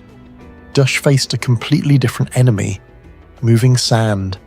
Sahara winds can transport millions of tons of sand annually, burying entire settlements within centuries. Satellite imaging of nearby abandoned caravan stations shows many were completely swallowed by dunes, yet Dush survived partially exposed. The temple's layout reveals what appears to be deliberate aerodynamic planning. The outer walls are not perfectly symmetrical. Some corners are angled slightly off 90 degrees, a feature that may have disrupted vortex formation around the structure. Modern desert architecture sometimes uses similar principles to reduce sand accumulation near buildings. Narrow corridors and layered walls also appear to redirect airflow, reducing direct wind pressure inside the complex. Even more unusual is the elevation of the temple platform above the surrounding desert floor. Engineers studying desert dune migration note that even small elevation differences can alter how sand flows around obstacles. Some researchers believe the builders intentionally shaped the terrain to force sand currents away from critical entrances. If true, Dush represents an advanced environmental adaptation system developed nearly 2 millennia before modern fluid dynamics. Perhaps the most difficult mystery to explain is how Dush sustained life at all. The surrounding desert is among the driest regions in North Africa, yet the settlement once supported soldiers, priests, merchants, and caravan travelers. Archaeologists discovered underground reservoirs, buried channels, and evidence of water storage systems beneath the temple complex. Some reservoirs were lined with unusually compact clay layers that reduced seepage, similar to techniques seen in Persian qanat systems. The Roman historian Pliny the Elder described desert trade stations where water was considered more valuable than gold. At Dush, maintaining even a few hundred inhabitants would have required thousands of litres of water every week. Modern hydrological estimates suggest the settlement could not have survived solely on shallow wells. Ground-penetrating radar surveys indicate deeper underground structures extending beneath nearby dunes, but much of the system remains inaccessible. Some experts suspect Dush connected to a larger subterranean water network stretching across the Kharga Depression. Others argue the site may have used seasonal underground recharge systems capable of collecting and preserving ancient groundwater trapped beneath the Sahara thousands of years earlier when the region was wetter. Even today, the full scale of the hydraulic infrastructure remains unknown. The temple also contains mysterious astronomical features rarely expected in such a remote frontier outpost.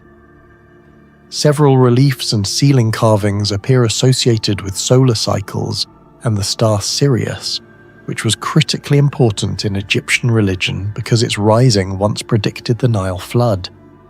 What puzzles researchers is the precision of certain light alignments inside the sanctuary. During specific days of the year, sunlight penetrates narrow openings and illuminates selected reliefs deep within the structure. Similar phenomena are famously associated with Abu Simbel, where sunlight reaches the inner sanctuary only on precise dates. But Abu Simbel was a major royal monument built by Ramesses II. Dush, by comparison, was an isolated desert fortress temple. Some archaeologists argue these alignments may have served ceremonial functions tied to agricultural calendars or caravan timing. Others believe the phenomenon could have reinforced religious symbolism connected to divine illumination. Whatever the purpose, the accuracy required suggests sophisticated observational astronomy, despite the temple's remote location. Adjacent to the temple stands the remains of a heavily fortified Roman military installation. Thick defensive walls, watchtowers, and barracks indicate that Rome considered the location strategically vital. This creates another unresolved mystery. Why would the empire invest significant military resources into protecting such an isolated site? One explanation involves trade. Dush sat near routes connecting the Nile Valley with Nubia and Central Africa, where caravans transported ivory, gold, incense, and exotic animals. However, some historians believe the true value of Dush was not commerce but water. In desert warfare, controlling water sources meant controlling survival itself. A stable underground supply hidden within the Sahara would have been strategically priceless. Roman frontier records reveal repeated military concern about oasis security throughout the western desert. Some scholars even compared Dush to a desert equivalent of a naval resupply station, a remote but essential node keeping long-distance movement possible across otherwise deadly terrain. Another strange aspect of Dush Temple is its architectural identity. The structure blends Egyptian religious design with Roman military planning and Nubian artistic influence. Decorative elements include Egyptian-style divine imagery alongside Roman construction techniques such as reinforced gateways and defensive wall patterns. This fusion suggests the site was not merely Egyptian or Roman, but part of a multicultural frontier society where knowledge moved across civilizations. Similar hybridization appears at sites like Palmyra in Syria or Petra in Jordan, but Dush is unique because of its environmental extremity. Every imported architectural idea had to be adapted for survival in the Sahara. Researchers analyzing tool marks on surviving stone blocks discovered evidence of both traditional Egyptian carving methods and Roman quarrying techniques. This overlap implies cooperation between craftsmen from different regions, potentially creating engineering solutions unavailable within a single cultural tradition. Do you think Dush Temple was simply an isolated desert outpost, or evidence that ancient civilizations understood survival engineering far beyond what we normally imagine? Share your thoughts in the comments below.